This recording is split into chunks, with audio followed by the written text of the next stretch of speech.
Hello students, hi, welcome back to my channel learning with Divya. Student, आप सभी को 15 अगस्त की ढेर सारी शुभकामनाएं, स्वतंत्रता दिवस की ढेर सारी शुभकामनाएं। आज 15 अगस्त है, इंडिपेंडेंस डे है। आज के दिन हमें आज़ादी मिली थी और हम सुबह से जो है उसको सेलिब्रेट कर रहे हैं और हमारे देश के लिए आज का बहुत बड़ा दिन है। और इस आप सभी को हमारे आज़ादी की, हमारे स्वतंत्रता दिवस की ढेर सारी शुभकामनाएं मेरी तरफ से। और मैं कामना करती हूँ कि आप सब भी आज बहुत खुश होंगे, बहुत ही ज़्यादा हैप्पी होंगे। तो चलिए आज हम अपना थोड़ा सा पढ़ाई भी कर लेते हैं, अपना टॉपिक को जो है हम कंटिन्यू कर लेते हैं। हम होम मैनेजमेंट पढ़ रहे थे, एक मैराथन क्लास होम मैनेजमेंट की हो चुकी है और बच्चों ने मुझे बहुत सारा सपोर्ट और लव दिया है, जिसके लिए मैं उनको बहुत बहुत थैंक यू करना चाहती हूँ। मतलब आप लोगों ने मुझे सुना, इतनी देर तक मेरी वीडियो को देखा और उसको सपोर्ट भी किया है, उसके लिए बहुत बहुत थैंक यू स्टूडेंट्स, बहुत बहुत थैंक यू। आज इसकी दूसरी क्लास है, मैराथन क्लास नंबर 2 है ये होम मैनेजमेंट का। और आज आपका होम मैनेजमेंट का सिलेबस इस वीडियो में खत्म हो जाएगा, लास्ट हो जाएगा। ठीक है स्टूडेंट, तो चलिए सब लोग जो है फटाफट से क्लास को ज्वाइन कर लीजिए। लाइक जरूर कर दिया करिए, आप लोग करते भी हैं। शेयर कर दीजिए और सब्सक्राइब कर दीजिए। जिन्होंने अभी भी चैनल को सब्सक्राइब नहीं किया है वो कर लीजिए स्टूडेंट। चलिए फिर स्टार्ट कर लेते हैं class number 2, marathon class number 2 home management की। ओके स्टूडेंट्स, सभी जल्दी से आ जाइए और लाइव चैट को ज्वाइन कर लीजिए। चलिए फिर स्टार्ट करते हैं। Let's start the topic. कल हम धन व्यवस्थापन की बात कर रहे थे, मतलब मनी मैनेजमेंट पढ़ रहे थे। तो हमने सबसे पहले तो मनी को समझा कि भाई आय क्या है। फिर हमने आय के स्वरूप को समझा कि किस किस प्रकार से हमें आय जो है वो मिलती है। फिर हमने आय के आपके प्रकार पढ़े, मनी इनकम, रियल इनकम, वास्तविक जो आय आप बोलते हैं। इसके अलावा आपने आत्मिक आय मतलब साइकिक इनकम को पढ़ा। और फिर हमने खर्चे को पढ़ा कि भाई हमारे जब हमें आय आ रही है तो हम खर्चे भी तो करेंगे। तो हमने एक्सपेंडिचर पढ़े, निश्चित, अर्ध निश्चित, अन्य व्यय पढ़े। फिर हमें आय और व्यय का ब्यौरा बनाना था, जो हमें पता रहे हमारे पास कि हमारा क्या, कितनी आय है, कितना खर्चा हो रहा है। उसके लिए हम बजट बनाते हैं। हमने बजट की बात भी कर ली थी, कितने प्रकार के बजट होते हैं इसको भी पढ़ लिया था, और एंजल के उपभोग का नियम भी कर लिया था। अब आगे बात आती है बचत की। बचत तो आप सभी को पता है, बजट हम बनाते क्यों है? बचत करने के लिए तो बनाते हैं, अपने आय और व्यय का ब्यौरा रखने के लिए तो बनाते हैं हम बजट। इसके अलावा बचत जो होती है वो बहुत जरूरी होती है। क्यों जरूरी होती है? क्योंकि ये हमें जब भी कोई हमारे ऊपर एकदम आकस्मिक खर्चा या हमारे ऊपर कोई भी परेशानी आती है तो उससे हमें बचत हमारी सुरक्षा देती है, हमें बचाती है।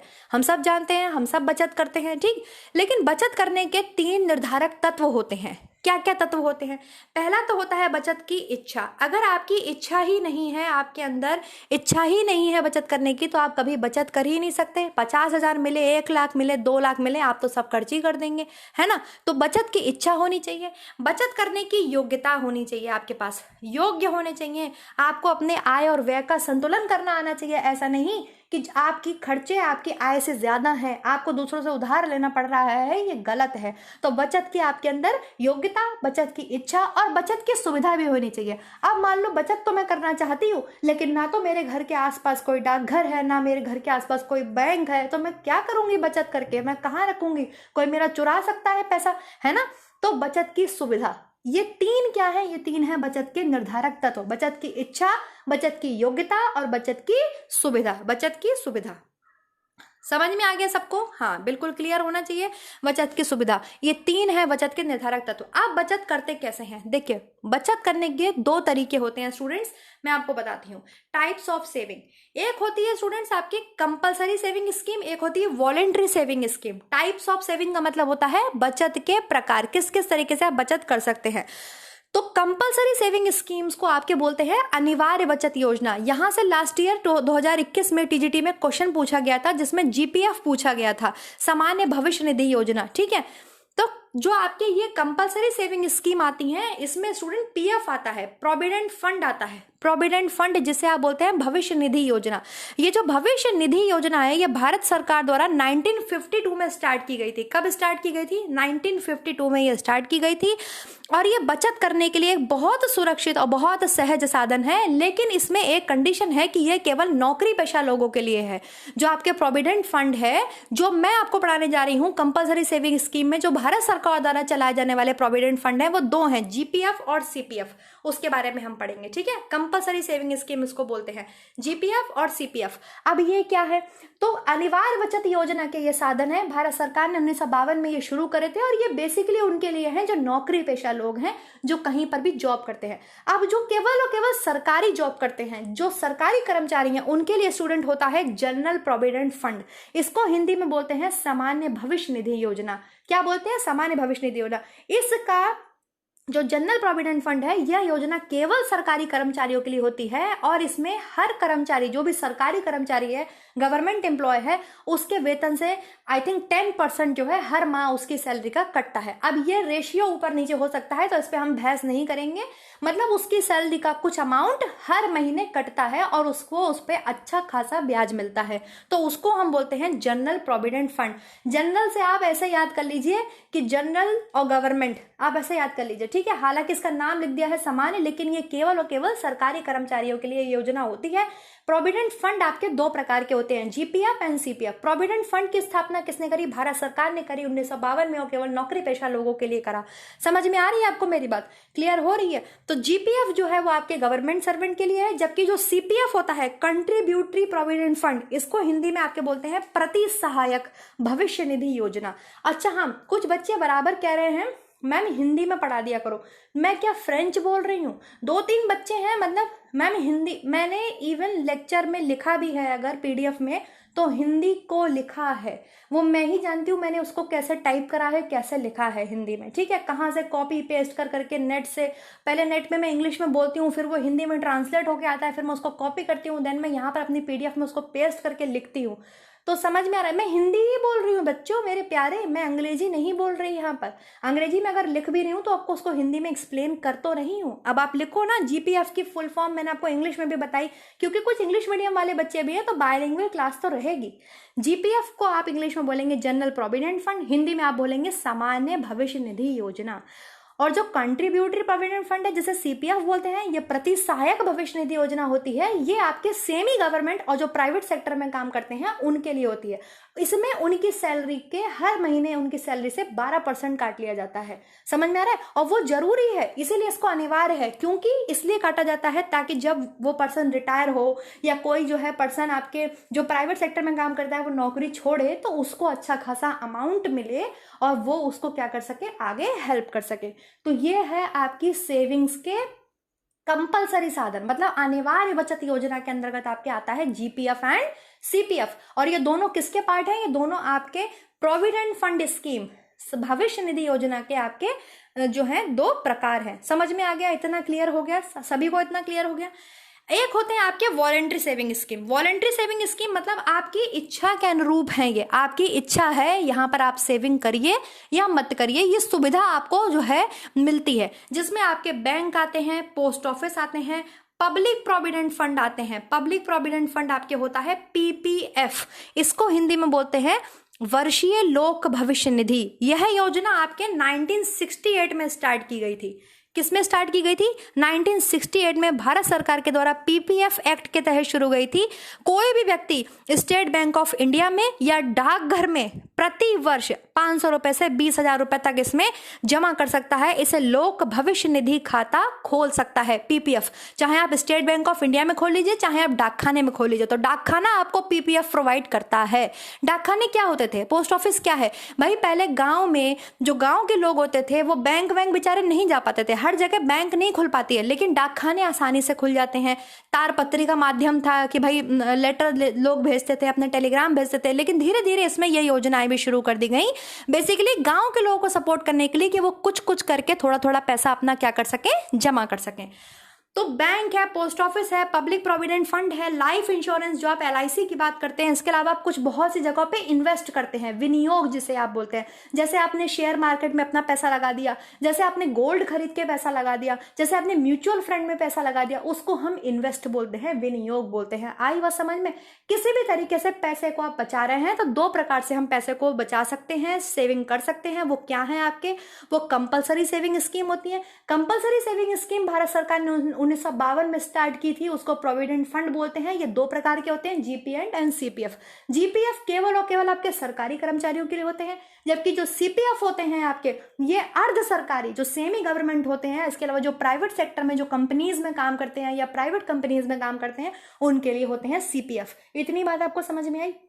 दूसरे आपके हैं voluntary saving scheme. Voluntary saving scheme मतलब जो आपकी इच्छा के अनुसार है, कोई आपको पकड़ के जबरदस्ती नहीं कह रहा कि अपना पैसा बैंक में जमा कर दो, बैंक में अकाउंट खुलवा लो, या कोई आपसे जबरदस्ती एलआईसी नहीं करा ले रहा है, ठीक है, जब तक आपकी इच्छा नहीं है, या कोई जबरदस्ती आपका पैसा इन्वेस्ट नहीं करवा देगा। और ना ही यहाँ पे क्या होता है, जीपीएफ और सीपीएफ में सरकार काटती है वो पैसा, वो हमारे हाथ में नहीं है। अगर मैं गवर्नमेंट एम्प्लॉय हूं तो मैं उसको रोक नहीं सकती, मेरा वो कटेगा ही कटेगा। आगे बात समझ में, आपको डिफरेंस समझ में आ गया। चलिए अब आगे बढ़ते हैं। अब पहले बैंक की बात कर लेते हैं, हम बैंक की बात कर लेते हैं स्टूडेंट। तो बैंक सबको पता है बैंक क्या होते हैं। बैंक आपके एक व्यावसायिक संस्था है। क्वेश्चन आपसे पूछा जाता है हर बार, ना तो सरकारी है ना अर्ध सरकारी है, ये तो एक आपके व्यावसायिक संस्था है, ठीक है। वॉलंटरी सेविंग स्कीम है, एक व्यावसायिक संस्था के अंदर आता है, बैंकों से लिया गया है, जो कि आपके इटालियन शब्द है, वहां से बैंक जो है आपके लिया गया है। अब बैंक में आप भिन्न भिन्न तरीके के खाते खोल सकते हैं।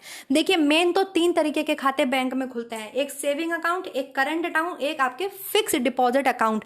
फिक्स डिपॉजिट अकाउंट जिसे आप निश्चित जमा अवधि खाता बोलते हैं। निश्चित जमा अवधि खाता वही जमा अवधि खाता होता है जिसमें एक निश्चित समय के लिए पैसा क्या कर देते हैं, आप जमा कर देते हैं और आपको उस पर ब्याज मिलता है। अगर आपको समय से पहले निकालना है तो निकाल भी सकते हैं, लेकिन कुछ टर्म्स एंड कंडीशंस होती हैं, उसको आप ध्यान में रखते हुए निकालते हैं। लेकिन एक निश्चित समय, जैसे 5 साल के लिए आपने जमा कर दिया पैसा, तो वो होता है निश्चित जमा अवधि खाता, बैंक में आपके खुल जाता है। उसे आप फिक्स्ड डिपॉजिट एफडी अकाउंट भी बोल सकते हैं। समझ में आ गया। एक करंट अकाउंट होता है जिसे आप हिंदी में चालू खाता बोलते हैं। ये आपको याद रखना है और आपको पता भी है, ये केवल और केवल व्यापारियों के लिए होता है। जो बिजनेसमैन होते हैं उनके लिए कौन सा अकाउंट होता है, अगर आपसे क्वेश्चन पूछा जाए तो करंट अकाउंट होता है, चालू खाता होता है। इसमें वो कितनी बार भी पैसा निकाल सकते हैं, कितनी बार भी पैसा जमा कर सकते हैं, लेकिन इस पर उन्हें ब्याज नहीं मिलता। भाई हर बारी पैसा निकालना है और रखना है उन्हें, तो उन्हें ब्याज थोड़ी देती रहेगी सरकार। वो तो उन्हें बस एक सुविधा दे दी है कि वो अपना पैसा बैंक में जमा कर सकते हैं और जब उन्हें जरूरत हो तो वो अपना पैसा बैंक से निकाल सकते हैं। एक आपके होते हैं सेविंग अकाउंट, जो मेरे और आपके लिए हैं, सामान्य लोगों के लिए हैं सेविंग अकाउंट। हमें अपनी सेविंग करनी है तो हम सेविंग अकाउंट जो है ये सामान्य लोगों के लिए उपयुक्त होता है। इतना आपको समझ में आया। मेन तो 3 अकाउंट होते हैं, इसके अलावा 2 और होते हैं। रिकरिंग डिपॉजिट अकाउंट जिसे आप आरडी अकाउंट बोलते हैं शॉर्ट फॉर्म में, और एक होता है पिग्मी अकाउंट। तो इसके बारे में भी हम पढ़ लेते हैं, ठीक है। रिकरिंग डिपॉजिट अकाउंट, इसको हिंदी में सुनिए, इसको हिंदी में संचयी सावधिक जमा खाता या इसको आवर्ती जमा खाता बोलते हैं। क्या बोलते हैं रिकरिंग डिपॉजिट अकाउंट को हिंदी में? संचयी सावधिक जमा खाता या आवर्ती जमा खाता, आवर्ती जमा खाता, ठीक। ये आपके ऐसी गृहिणियों के लिए अकाउंट था जो कम बचत कर पाती थी, उनके लिए ये खाता बहुत सही रहता है। वो छोटी छोटी बचत करके एक बार में अपना पैसा जमा कर सकती हैं, उसको हम आरडी अकाउंट बोलते हैं, रिकरिंग डिपॉजिट अकाउंट बोलते हैं। और एक आपके अकाउंट होता है पिग्मी अकाउंट। तो बस आपको इसमें इतना ध्यान रखना है कि पिग्मी अकाउंट जो है ये सिंडिकेट बैंक के द्वारा खाता ये खोला जाता है। और बेसिकली जो डेली वेजेस पे जो आपके मजदूर लोग थे, जो उनको दिहाड़ी मिलती थी, जो उनको दिन भर का पैसा मिलता था, वो थोड़ा थोड़ा इसमें वो जमा कर सकते थे। ऐसा नहीं कि केवल वही कर सकते थे, हम और आप भी खोल सकते हैं, लेकिन बेसिकली ये डेली वेजेस के लिए ये अकाउंट पिग्मी जो सिंडिकेट बैंक है उसने ये शुरू किया था। तो आपको समझ में आ गया, बैंक में खातों के प्रकार समझ में आ गए, बैंक समझ में आ गया। बैंक जो है आपके बैंकों से लिया गया है, बैंकों से लिया गया है। बैंको आपके इटालियन शब्द है, यहाँ से लिया गया है। बैंक एक आपके व्यावसायिक संस्था है ना, व्यावसायिक संस्था है। एक वॉलंटरी सेविंग स्कीम है, आपकी इच्छा है कि आप बैंक में खाता खोलिए, आपकी इच्छा है आप मत खोलिए बैंक में खाता, कोई जबरदस्ती थोड़ी आपसे बैंक में खाता खुलवा लेता है। बैंक में 3 तरीके के मेन खाते खोले जाते हैं। कौन कौन से? एक तो सेविंग अकाउंट जिसे आप बचत खाता बोलते हैं, एक करंट अकाउंट जिसे आप चालू खाता को कहते हैं। चालू खाता मेरा आपका नहीं खुल सकता, चालू खाता केवल और केवल बिजनेसमैन का ही खुलता है ना। और एक आपके होता है फिक्स्ड डिपॉजिट जिसे आप बोलते हैं एफडी अकाउंट या निश्चित जमा अवधि खाता। इतना तो आप सब समझते हैं, सबके भी खाते होंगे बैंक में। एक है रिकरिंग डिपॉजिट अकाउंट जिसे आप आवर्ती जमा खाता बोलते हैं या संचयी सावधिक जमा खाता भी बोलते हैं हिंदी में। और एक आपके पिग्मी अकाउंट होता है, इसे हिंदी में भी आपके पिग्मी ही लिखा जाता है। और इसमें सिर्फ आपको इतनी बात याद रखनी है कि पिग्मी अकाउंट जो है वो सिंडिकेट बैंक के द्वारा खोले जाते हैं। क्लियर हो गया सभी को? कोई दिक्कत तो नहीं है, कोई इश्यू तो नहीं है? चलिए आगे बढ़ते हैं। आगे आपकी दूसरी वॉलंटरी सेविंग स्कीम आती है पोस्ट ऑफिस। तो सबको पता है डाक खाने क्या है। डाक खाने जो है हर व्यक्ति जुड़ सके, हर व्यक्ति जो है उसकी सुविधा का लाभ ले सके, इसलिए डाक खाने आपके खोले जाते हैं, खुलते भी हैं। और डाक खाने सबको पता है क्या होते हैं डाक खाने। अब देखिए डाक खाने कौन कौन सी स्कीम्स प्रोवाइड करते हैं। पोस्ट ऑफिस में आप सेविंग अकाउंट खोल सकते हैं, बिल्कुल। आप रिकरिंग डिपॉजिट अकाउंट, जो आपके आवर्ती जमा खाता है, वो भी आप खोल सकते हैं। सेविंग सर्टिफिकेट्स, आप सबने पढ़ा है राष्ट्रीय बचत पत्र, नेशनल सेविंग सर्टिफिकेट्स, ये कौन देता है? ये डाक खाने देते हैं। ये सबको पता है। ये प्रश्न हजारों बार जो है आपके टीजीटी पीजीटी में पूछा जा सकता है, मतलब पूछा गया है। आपका प्रीवियस ईयर क्वेश्चन है कि राष्ट्रीय बचत पत्र किसके द्वारा दिए जाते हैं? तो डाक खाने के द्वारा दिए जाते हैं, पोस्ट ऑफिस के द्वारा दिए जाते हैं। तो ये सारी स्कीम्स हैं जो आपकी पोस्ट ऑफिस प्रोवाइड करती है। अब आपको अच्छे से दिखाई दे रहा होगा सेविंग अकाउंट, आप बचत खाता भी खोल सकते हैं अपना पोस्ट ऑफिस में। आप रिकरिंग डिपॉजिट अकाउंट, जो हमने आरडी की बात करी, आवर्ती जमा खाता, यह डाक खाने में भी खुल सकता है। इसके अलावा सेविंग सर्टिफिकेट्स, आपके राष्ट्रीय बचत पत्र आपको कौन देता है? राष्ट्रीय बचत पत्र आपके डाक खाने आपको देते हैं। MIS, मंथली इनकम स्कीम, ये आपके डाक खाने में खुलता है। एंड PPF, अभी मैंने बताया था ना, पब्लिक प्रोविडेंट फंड, इसको वर्षीय लोक भविष्य निधि बोलते हैं। यह योजना 1968 में आपके स्टार्ट की गई थी। 1968 में PPF योजना भारत सरकार के द्वारा PPF एक्ट के तहत शुरू की गई थी। कोई भी व्यक्ति स्टेट बैंक में या डाक खाने में, अभी मैंने बताया था ना, या डाक घर में प्रतिवर्ष 500 रुपए से, हर साल आप 500 रुपए से 25,000 रुपए तक जमा करके अपना कोई भी व्यक्ति खोल सकता है। इसमें गवर्नमेंट सेमी गवर्नमेंट का जो है आपके कोई क्लॉज नहीं होता है। जबकि GPF और CPF में हमने क्या पढ़ा? GPF सिर्फ और सिर्फ आपके गवर्नमेंट एम्प्लॉयज के लिए था, सरकारी आपके कर्मचारियों के लिए था। CPF आपके अर्ध सरकारी और जो प्राइवेट सेक्टर में लोग नौकरी करते हैं उनके लिए था। लेकिन PPF में कोई भी अपना अकाउंट खुला सकता है, जरूरी नहीं है, कोई क्लॉज यह नहीं होता कि आप नौकरी पेशा ही हो। इतनी बात आपको समझ में आई? ये है आपके पब्लिक प्रोविडेंट फंड। इसके अलावा डाक खाने और कौन कौन सी सर्विस देते हैं? प्रधानमंत्री सुरक्षा बीमा योजना, पोस्ट ऑफिस लाइफ इंश्योरेंस, आपके इसके बाद क्या है? सुकन्या योजना, अटल पेंशन योजना, प्रधानमंत्री जीवन ज्योति बीमा योजना, rural post office life insurance. समझ में आ गया? इतना सब आपसे नहीं पूछा जाता, आपसे सिंपल जो है राष्ट्रीय बचत पत्र पूछा जाता है। मैंने देखा है प्रीवियस ईयर में कि ये किसके द्वारा दिए जाते हैं, तो ये आपके डाक खाने के द्वारा दिए जाते हैं। बचत करने का कौन कौन से साधन हो सकते हैं? तो बैंक भी हो सकता है, डाक खाना भी हो सकता है, LIC भी हो सकती है, आप बचत कर सकते हैं। क्लियर? LIC तो सब समझते हैं, लाइफ इंश्योरेंस स्कीम जो आपकी होती है, जो आपको आप सब जानते हैं कि जो अलग अलग तरीके की होती हैं। कई तरीके की LIC स्कीम्स होती हैं जो आप ले सकते हैं, उसमें अपना पैसा आप कटवा सकते हैं। नेक्स्ट क्या है आपके? सेविंग्स में आपके नेक्स्ट है टाइप्स ऑफ इन्वेस्टमेंट। इन्वेस्टमेंट मतलब विनियोग, आप कहाँ कहाँ अपना पैसा विनियोग कर सकते हैं, इन्वेस्ट कर सकते हैं। तो आप ज्वेलरी ले सकते हैं, गोल्ड में अपना पैसा इन्वेस्ट कर सकते हैं। गोल्ड के तो आप रेट देख ही रहे हैं, 5,000 10,000 से आज 50,000 55,000 हो चुका है उसका पैसा। तो गोल्ड में हम इन्वेस्ट कर सकते हैं, है ना। म्यूचुअल फंड में इन्वेस्ट कर सकते हैं, रियल एस्टेट में इन्वेस्ट कर सकते हैं, डिपॉजिट कर सकते हैं, आप मटेरियल गुड्स ले सकते हैं, आप कोई भी चीज लेकर के अपना पैसा क्या कर सकते हैं? इन्वेस्ट कर सकते हैं। कुछ लोग जमीन लेकर के अपना पैसा इन्वेस्ट करते हैं। भाई जमीन ले ली और अपने पैसे को क्या करते हैं? बचाते हैं। उनके बाद मान लो उनको पैसा मिला, रिटायरमेंट के बाद पैसा मिला, तो या तो वो मकान बनवा लेते हैं या वो पहले से जमीन लेके डाल देते हैं। कुछ भी आप कर सकते हैं। इन्वेस्ट करने का मतलब होता है विनियोग करना। आप अपना पैसा कहीं पर इन्वेस्ट कर रहे हैं, लगा रहे हैं, विनियोग कर रहे हैं, अपने पैसे को आप बचा रहे हैं किसी भी तरीके से। समझ में आई? इतनी चीज आपको क्लियर हो गई? तो हमने सेविंग्स भी पढ़ ली। ये हो जाता है हमारा मनी मैनेजमेंट। मनी मैनेजमेंट में आपने कंप्लीट कर लिया है। तो आपकी गृह व्यवस्था में जो गृह प्रबंध है उसमें आपने एनर्जी मैनेजमेंट भी पढ़ लिया, टाइम मैनेजमेंट भी पढ़ लिया और मनी मैनेजमेंट भी कंप्लीट कर लिया है। क्लियर? अच्छा हाँ, बैंक में आपकी एक चीज रह जाती है। हाँ वेरी गुड, सब बच्चे बोल भी रहे हैं। बैंक में चेक की बात रह गई। चेक, 3 तरीके के चेक जो मेन आपको पढ़ने हैं। कौन कौन से होते हैं? बैंक 3 तरीके के चेक कौन कौन से देता है? जल्दी जल्दी से बताइए, सबको पता है। एक तो बियरर चेक होता है, जिसे हम सबसे असुरक्षित चेक बोलते हैं, क्योंकि कोई भी इसमें से जो है वो पैसा निकाल सकता है। एक आपके कौन सा चेक होता है? रेखांकित चेक। रेखांकित, है ना। रेखांकित चेक जो होता है ये सबसे सुरक्षित माना जाता है, क्योंकि इसमें चेक के ऊपर ऐसे करके 2 लाइन को क्रॉस कर दिया जाता है, जिससे कि मतलब जिसके नाम पर जिस दिया गया है, जिस व्यक्ति को ही, वही बैंक उसी को पैसा देती है और किसी को पैसा नहीं देती है।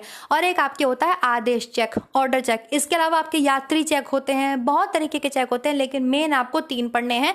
उसमें भी 2 से आपसे सबसे ज्यादा क्वेश्चन पूछा जाता है कि सबसे असुरक्षित चेक कौन सा है? तो बियरर चेक, जिसे हम वाहक चेक भी बोलते हैं हिंदी में।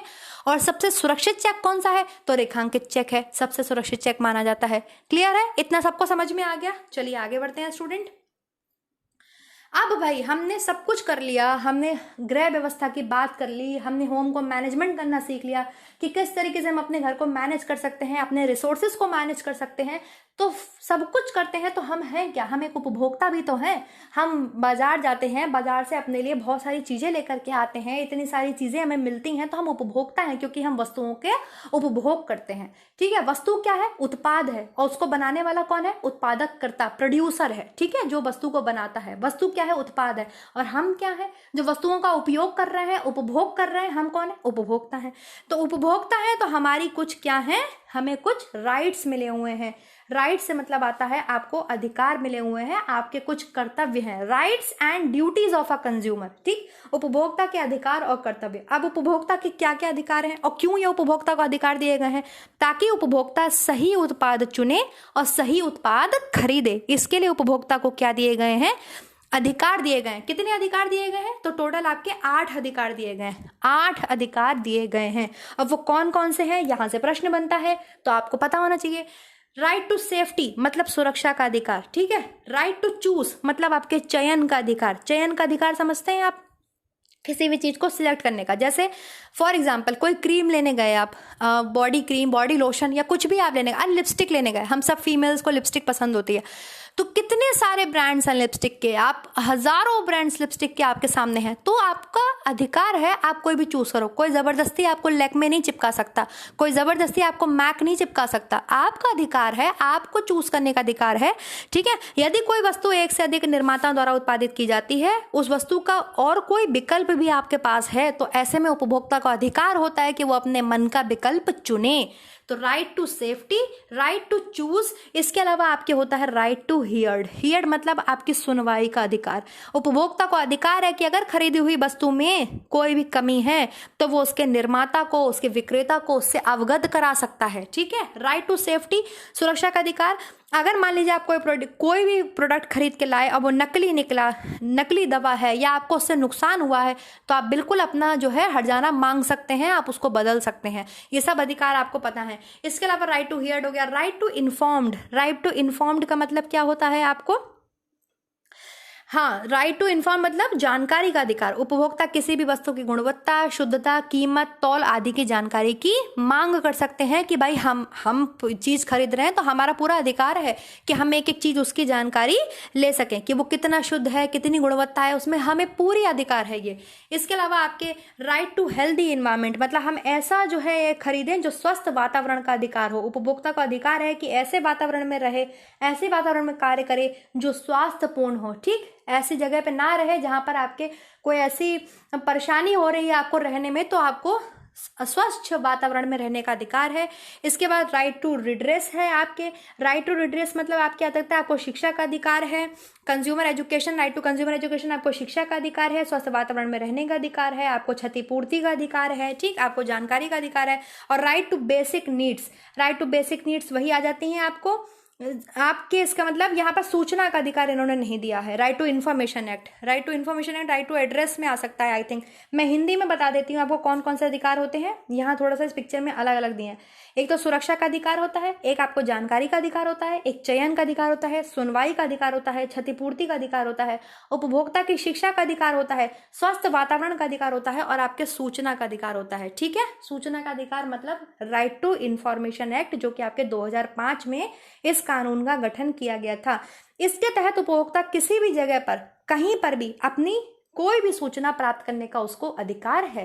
तो ये 8 अधिकार आपको किसने दिए हैं? ये 8 अधिकार आपको सरकार द्वारा दिए गए हैं। किसको दिए गए हैं? उपभोक्ता को दिए गए हैं। इसके अलावा आपसे पूछा जाता है उपभोक्ता संरक्षण अधिनियम कब आया? तो आपको सबको पता है कि 1986 में उपभोक्ता संरक्षण अधिनियम आया। और एक आपसे अडल्ट्रेशन अधिनियम पूछा जाता है, PFA, prevention of food adulteration, मिलावट से संबंधित अधिनियम, तो वो 1954 में आया, 1955 से लागू हुआ। इसकी बात मैं अलग से कर दूंगी। ये एक ऐसा टॉपिक है जो मुझे लगा है कि मैं इसको अलग से पढ़ाऊं। जैसे कौन कौन से एक्ट जो है वो उपभोक्ता संरक्षण से संबंधित है। जैसे कि मैंने आपको महिलाओं से संबंधित पढ़ाए हैं, आपको बच्चों से संबंधित पढ़ाए हैं, स्वास्थ्य से संबंधित पढ़ाए हैं। ऐसे ही एक मैं आपको वीडियो प्रोवाइड कराऊंगी जहां पर हम उपभोक्ता से संबंधित जितने भी अधिनियम है उसको पढ़ेंगे। क्लियर है स्टूडेंट? बस वही टॉपिक मैं यहाँ पर छोड़ती हूँ। आगे बढ़ते हैं स्टूडेंट। आप देखिए method of consumer help. Consumer की हेल्प के लिए, उपभोक्ता को सेफ्टी देने के लिए, उपभोक्ता की मदद करने के लिए जो है भारत सरकार या मतलब भारत सरकार द्वारा जो है आपके कुछ आपको एक मानकीकरण चिन्ह है या लेबल है या पुस्तिकाएं हैं या उपभोक्ता निवारण संगठन है या विज्ञापन है, इन सब के द्वारा जो है उपभोक्ता को हेल्प की जाती है, उसको मदद की जाती है ताकि वो बाजार में कोई भी वस्तु को खरीद सके। तो आपको पता है कि हर प्रोडक्ट पे कोई ना कोई मार्क होता है। जैसे आप ऊन लेने जाएंगे तो आप वूल मार्क देख के लेंगे, आप सिल्क का कोई कपड़ा लेने जाएंगे तो आप सिल्क मार्क देख के लेंगे। इसी तरीके से एक FPO मार्क होता है, FPO जिसे आप फूड प्रोडक्ट ऑर्डर बोलते हैं। ठीक है, जितने भी आपके फ्रूट्स बिवरेजेस होते हैं, स्पेशली आपकी जैम है, जेली है, स्क्वैश है, ये आपसे पूछा जाता है क्वेश्चन, इस सब पे कौन सा आपके जो है मार्क होता है, तो FPO है। तो आपको FPO मार्क देख के ही लेना होता है। समझ में आ रहा है? क्लियर हो रहा है? दूसरा आपके ISI मार्क होता है। ISI मार्क आपके जो है BIS देती है, ब्यूरो ऑफ इंडियन स्टैंडर्ड। ये मैं क्वेश्चंस में कराऊंगी आपको, जब मैं आपको उपभोक्ता के अधिकार कराऊंगी तो मैं आपको ये क्वेश्चंस में कराऊंगी, ये अधिकारों के अंदर ही आएगा। अधिकार नहीं, जो उपभोक्ता से संबंधित अधिनियम में कराऊंगी, तब मैं आपको कराऊंगी कि एग मार्क कब आया, ये आपके ISI कब आया, इन सब की बात हम उसमें डिटेल में करेंगे अलग से, और वहां पे मैं क्वेश्चन आंसर्स भी उससे रिलेटेड कराऊंगी। ठीक, तो उसकी चिंता करने की कोई जरूरत नहीं है। बस आपको ये पता होना चाहिए कि ये सब क्या है, ये सब मानकीकरण चिन्ह होते हैं, स्टैंडर्ड मार्क्स होते हैं, जो कि किसी भी पदार्थ पर दिए जाते हैं और उपभोक्ता उसको देखकर ही खरीदे उस चीज को। क्लियर है?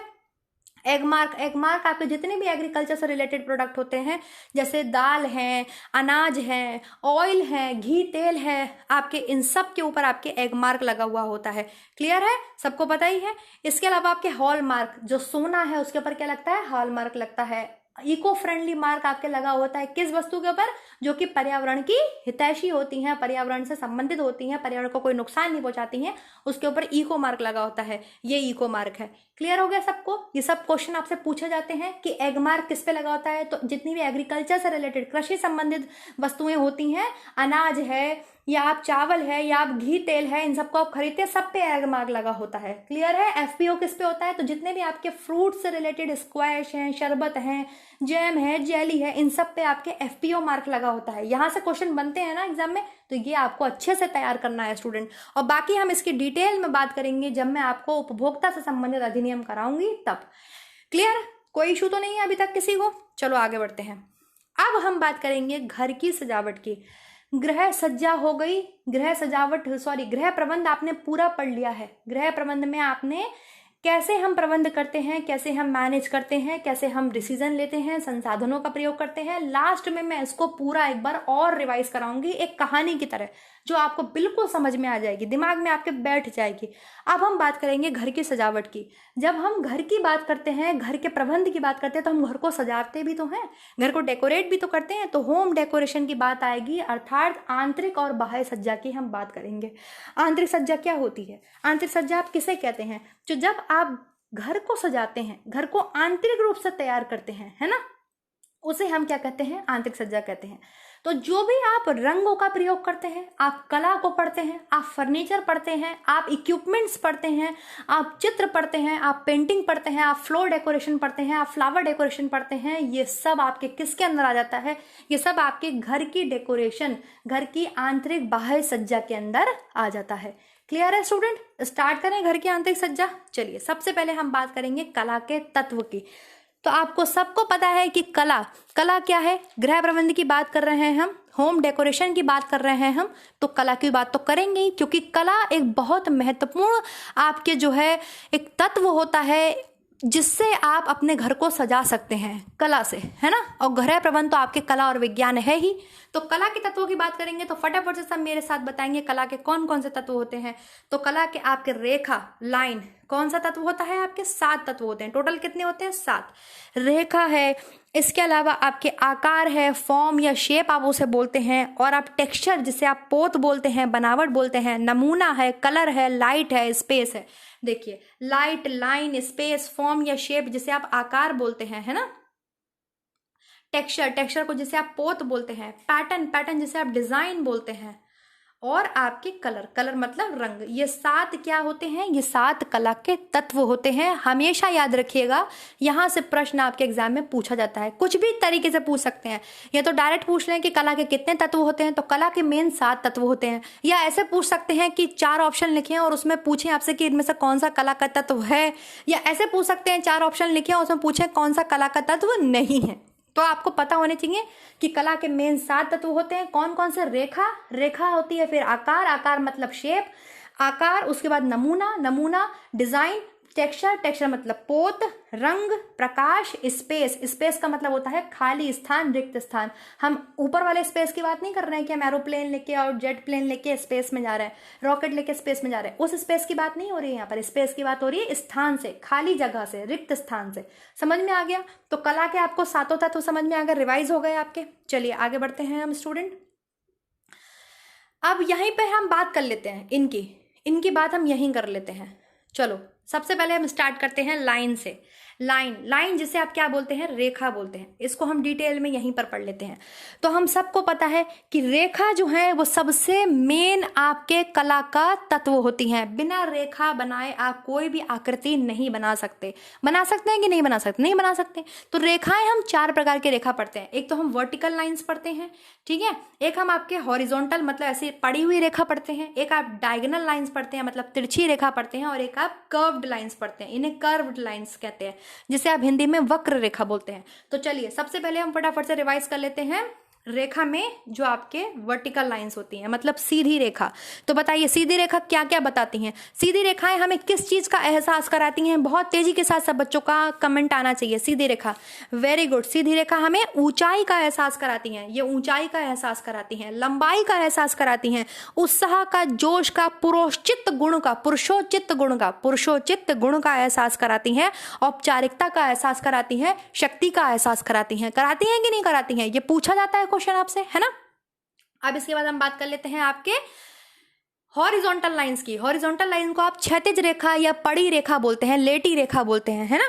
ये हॉरिजॉन्टल लाइंस, लेटी रेखा, ये किसका आपको किस चीज का एहसास कराती है? तो ये चौड़ाई का एहसास कराती है। लंबी रेखा ऊंचाई का एहसास कराती है, वही हॉरिजॉन्टल रेखा जो है, जो लेटी रेखा है, आपके पड़ी रेखा, क्षैतिज रेखा, ये आपके किसका एहसास कराती हैं? चौड़ाई का, आराम का, स्थिरता का एहसास कराती हैं। चौड़ाई, आराम और स्थिरता। आदमी ऐसे ही तो लेट के भाई आराम करता है, आप पूरे बिस्तर पे लेट जाते हैं तभी तो आप आराम कर पाते हैं। तो चौड़ाई, आराम और स्थिरता का आभास आपके कौन सी रेखा कराती हैं? क्षैतिज रेखा कराती हैं।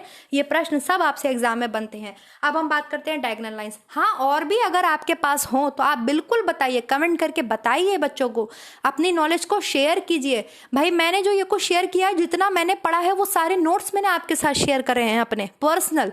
समझ में आ रहा है? मैं आपको वही सब पढ़ा रही हूँ जो मैंने पढ़ा है, आपको मैं वही सब एक्सप्लेन कर रही हूँ स्टूडेंट। तो आप भी बताइए ताकि और बच्चों में पता चले। जैसे कि आज एक मेरे स्टूडेंट ने बहुत बढ़िया कमेंट करके बताया है। हम लोग कल बहुत सारे बच्चे पूछ रहे थे बिस्तर बनाना और बिस्तर लगाना कौन सा भारी काम है, कौन सा हल्का काम है। तो उसने मुझे बताया कि वो वृंदा मैम से आई थिंक पढ़ती है। वृंदा मैम का भी अपना एक चैनल है। तो वृंदा मैम ने वहाँ बताया होगा मे बी कि बिस्तर बनाना कठिन काम है, हाँ यही बता रही थी वो। और बिस्तर शायद बिछाना जो है आई थिंक, या लगाना क्या बोलते हैं उसे, बिस्तर बिछाना आई थिंक वो हल्का काम है। ऐसे करके उसने कुछ कमेंट किया है। मैं उस कमेंट को टेलीग्राम पे अभी भेजूंगी। उसने मुझे जो कमेंट करके बताया है, बिस्तर बनाना और बिस्तर लगाना कुछ ऐसे 2 डिफरेंस टर्म्स पूछे जाते हैं। तो बिस्तर बनाना जो है आपके वो कठिन हैवी वर्क में आता है। आई थिंक बिस्तर बिछाना जो वो बता रही थी वो लाइट वर्क में आता है। जो भी है मैं अभी वो कमेंट भेज दूंगी आप सभी को, ताकि आपके पास भी वो नॉलेज पहुंच सके। तो हमेशा अपनी नॉलेज को स्प्रेड करना चाहिए। जितना हम स्प्रेड करते हैं ना नॉलेज को, उससे हमें हमारी कमियों के बारे में भी पता चलता है। दूसरी चीज, हमारी एजुकेशन बढ़ती है, घटती नहीं है। ये बात ध्यान रखिएगा स्टूडेंट। जो बच्चे सोचते हो कि नहीं नहीं मैं तो अपने नोट्स नहीं शेयर करूंगी, मेरे तो चूर जाएंगे या मेरे संग ऐसा हो जाएगा, उससे कुछ नहीं होता, उससे नॉलेज घटती है। हमेशा अपने नॉलेज को स्प्रेड करने के लिए आपको एजुकेशन को एनहांस करना चाहिए। ओके, चलिए तो हम वर्टिकल लाइंस की बात कर चुके हैं, हम हॉरिजॉन्टल लाइंस की बात कर चुके हैं। अब हम डायगोनल लाइंस की बात करेंगे। डायगोनल लाइंस मतलब तिरछी रेखा। ट्विल वीव में हमेशा तिरछी रेखा बनती हैं, पढ़ते हैं ना आप सब।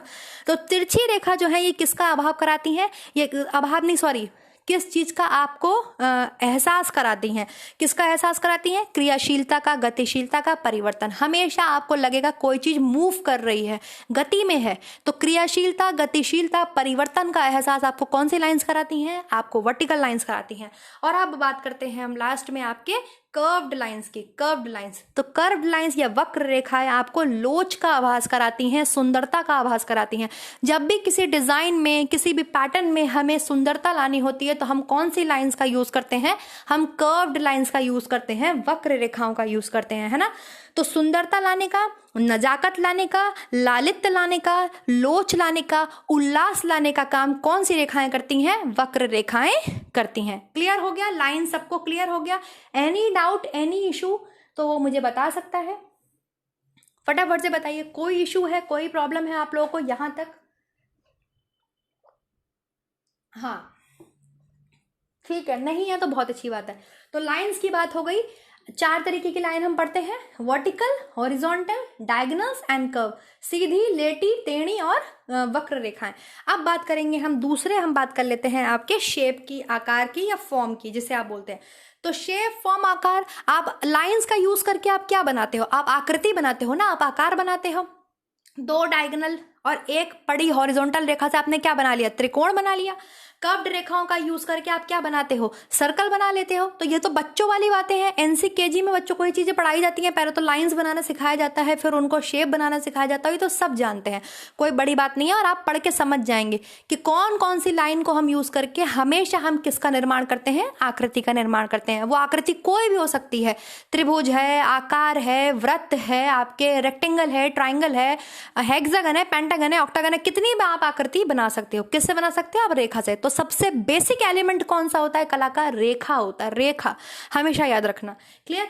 इसके बाद क्या आता है? अब आता है आपके टेक्सचर, जिसको आप बोलते हैं पोत। तो आपको देख कर या छू करके कोई भी वस्तु खुरदरी, चमकीली, चिकनी कैसी भी प्रतीत होती है, आदि रूप में प्रतीत हो सकती है, तो ये सब आपका क्या है? ये उसके वस्तु का क्या है?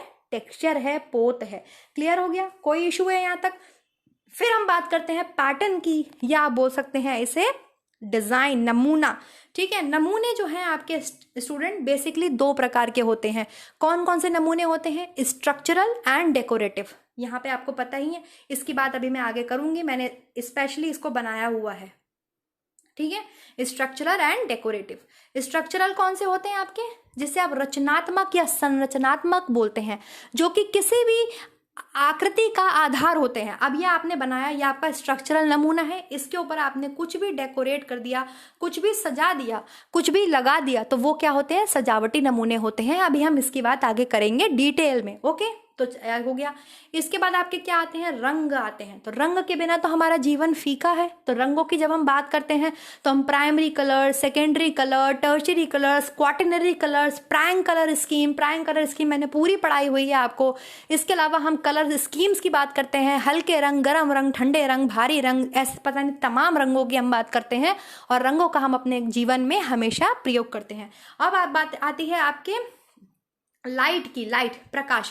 तो प्रकाश बहुत जरूरी है। अगर आपने सारी सजावट कर ली और आपके घर में प्रकाश 2 प्रकार से पड़ता है, एक तो प्राकृतिक प्रकाश और एक आपके आर्टिफिशियल लाइट, जो आप घर में लाइट्स वगैरह लगाते हैं, उससे आपके घर में जो लाइट पड़ती है तो आपकी सुंदरता घर की दिखती है। और एक प्राकृतिक प्रकाश जो सूर्य का प्रकाश है, उसे हम प्राकृतिक प्रकाश कहते हैं। तो लाइट की व्यवस्था जरूर होनी चाहिए हमारे घर में। और लास्ट आपके बचता है स्पेस। स्पेस से संबंध है आपके खाली स्थान, रिक्त स्थान से। ऐसे नहीं सजावट हमें करनी है, या ऐसी चीजों को हमें नहीं घर में यूज करना है कि बिल्कुल खाली स्थान है ही नहीं, सिर्फ हौच पौच हो गया, एकदम घुस गया है सब आपस में। इतनी भी जगह नहीं आपने घर में रखी डेकोरेट करके कि आदमी निकल सके, चल सके, या पूरी वॉल आपने भर दी पेंटिंग से और जो है फोटो फ्रेम से, तो वो बेकार लगेगा, वो भद्दा लगेगा। हर एक चीज में आपके स्पेस भी मेंटेन होना चाहिए, रिक्त स्थान भी होना चाहिए। क्लियर हो गया? कला के तत्व सबको क्लियर है? आगे बढ़ते हैं स्टूडेंट हम कला के सिद्धांत की तरफ। चाहे आप इसे कला के सिद्धांत बोलिए या कहीं पर आपसे डिजाइन के सिद्धांत पूछ ले जाए, तो ये 5 ही होते हैं। कौन कौन से होते हैं आपके? Harmony, balance, rhythm, emphasis and proportion. Harmony जिसे आप हिंदी में बोलते हैं एक रूपता या एकता, क्या बोलते हैं, एक रूपता या एकता। बैलेंस मतलब आपके होता है संतुलन, हिंदी में से क्या बोलते हैं आप, संतुलन। हार, रिदम, रिदम मतलब होता है लय, आपकी दृष्टि का चलायमान होना क्या कहलाता है, लय कहलाता है। साड़ी का बॉर्डर किसका एग्जाम्पल होता है, लय का एग्जाम्पल होता है। एम्फेसिस, एम्फेसिस का मतलब होता है दबाव, जिसका मैं हमेशा आपको एग्जाम्पल देती हूँ। कहीं हम डांसिंग, जैसे आपके देखते हो आप, ये जो पिक्चर्स वगैरह बनती हैं इसमें जो आपके एक्टर होते हैं, एक्ट्रेसेस होती हैं, उसको हमेशा अलग रंग के कपड़े पहनाए जाते हैं, अलग तरीके से तैयार किया जाता है, जबकि पीछे जो बैकग्राउंड डांसर्स होते हैं वो सब एक जैसा पहनते हैं। तो ये क्या आपके सामने प्रस्तुत हो रहा है, दबाव। आपका main focus, main centre point क्या होता है, वो एक्टर वो एक्ट्रेस होती है। होता है कि नहीं होता है, इसका एग्जाम्पल से मैंने आपको हमेशा एम्फेसिस समझाया, बाकी अभी हम डिटेल में भी इसकी बात करेंगे। और लास्ट होता है आपके प्रपोर्शन, जिसको हम बोलते हैं अनुपात, हिंदी में क्या बोलते हैं, अनुपात, जिसे आप लॉ ऑफ रिलेशनशिप के नाम से जानते हैं, संबंधों के नियम के नाम से जानते हैं। क्लियर हो गया स्टूडेंट, समझ में आ गया।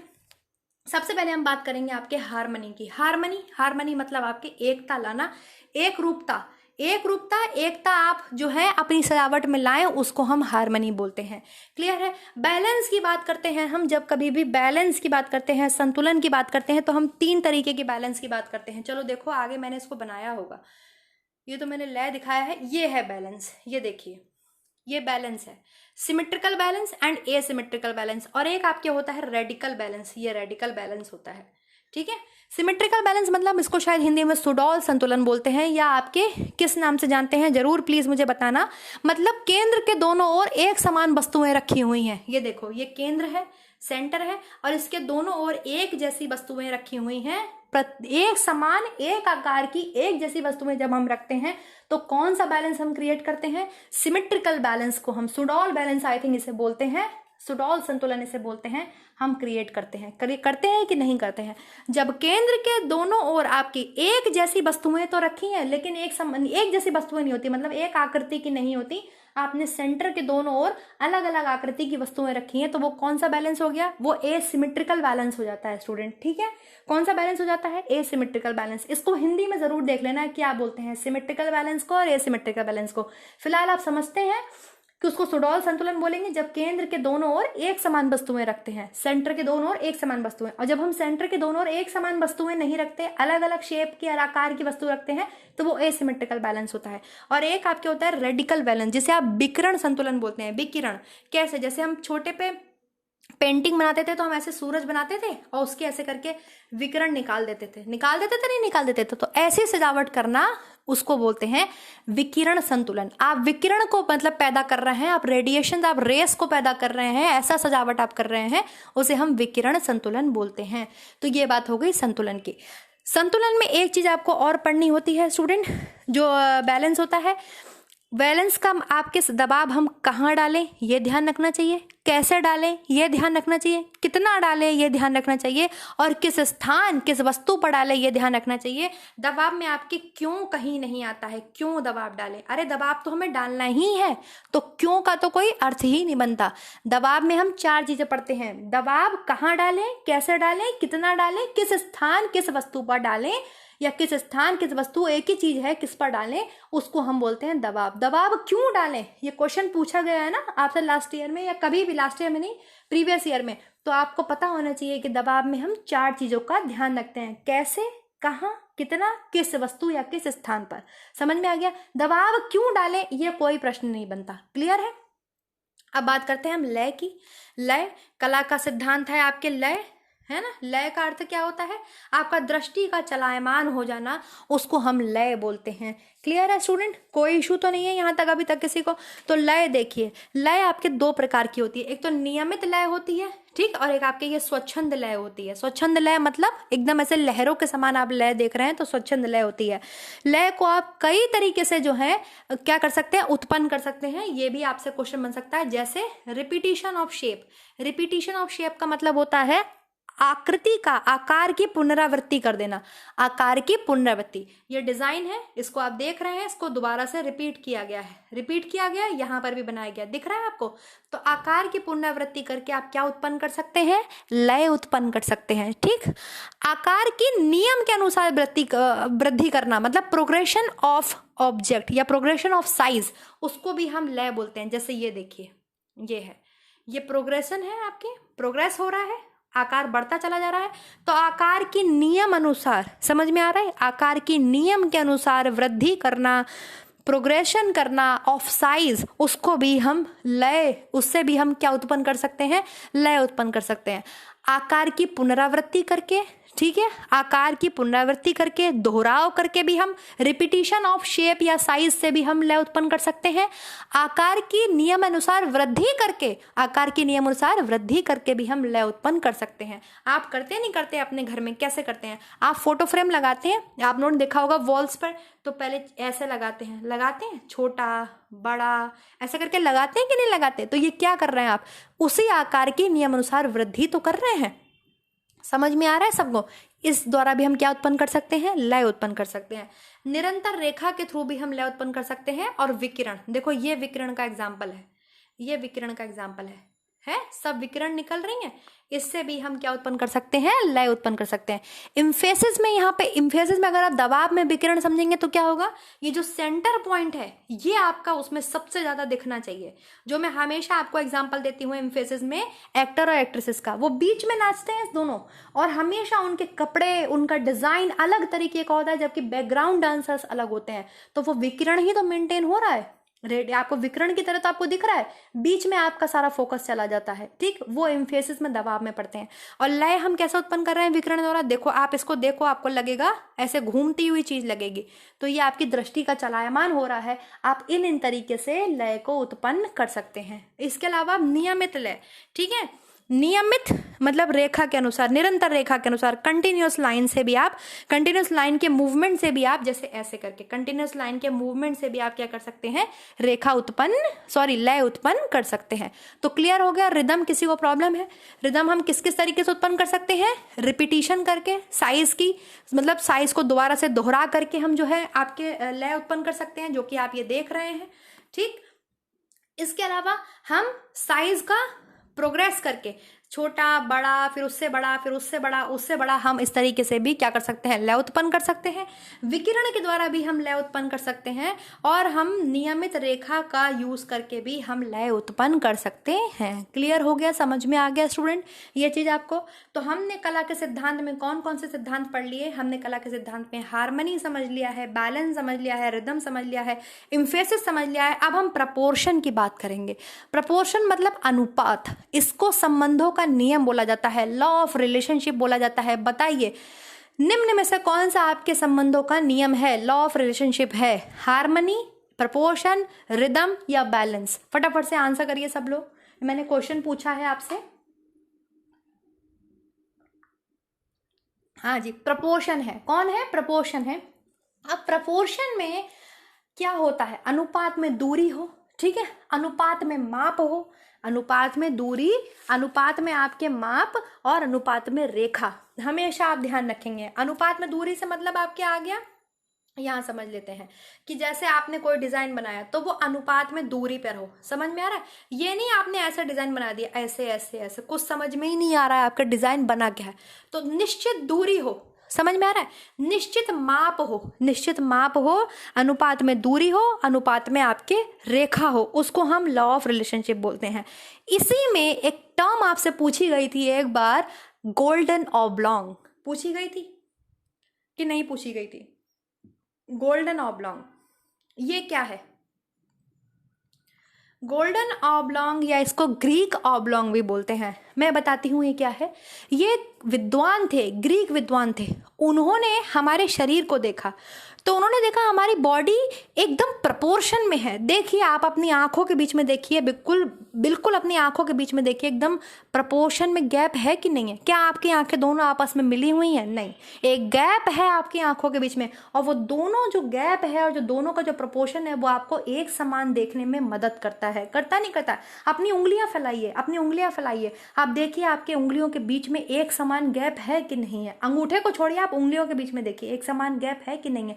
तो उन्होंने ये चीज देखी, उन्होंने देखा कि जिस तरह से हमारे शरीर में, ह्यूमन बॉडी में एक प्रपोर्शन प्रपोर्शन है, हर एक चीज अपनी जगह पे प्रपोर्शन के हिसाब से है, मतलब अनुपात में है। ऐसा नहीं है कि कोई भी चीज बड़ी है। क्या आपके दोनों पैरों में कोई डिफरेंस है? आप पहचान सकते हैं? आप राइट एंड लेफ्ट आप समझते हैं तो आप बताते हैं, वरना आप बताओ। ऐसा तो नहीं है ना कि आपका एक पैर लंबा है एक पैर छोटा है, या एक हाथ लंबा है एक हाथ छोटा है। एकदम अनुपात में है, हर एक चीज प्रपोर्शन में है।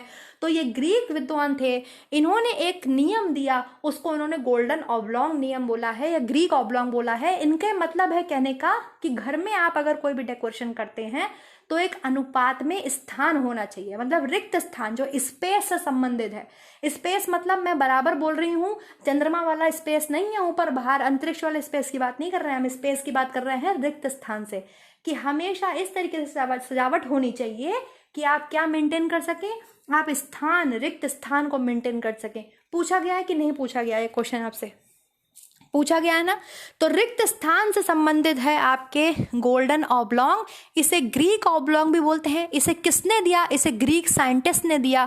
किस बेस पे दिया? तो ह्यूमन बॉडी को उन्होंने देखा, मानव शरीर उन्होंने देखा कि एकदम प्रपोर्शन में है, एक एकदम अनुपात में है मानव का शरीर। तो उन्होंने जो है आपको इससे संबंधित एक नियम दिया, घर में सजावट से संबंधित एक नियम दिया, स्पेस, स्पेशली स्पेस, कि इतना गैप, इतना स्पेस, इतना बिटवीन सजावट में आपके होना ही चाहिए। उसको हम गोल्डन ऑब्लॉन्ग या ग्रीक ऑब्लॉन्ग के नाम से जानते हैं। क्लियर है? कोई इशू यहाँ तक, कोई प्रॉब्लम? आपके समझ में आ गए होंगे कला के सिद्धांत, कला के तत्व हो गए, कला के सिद्धांत हो गए।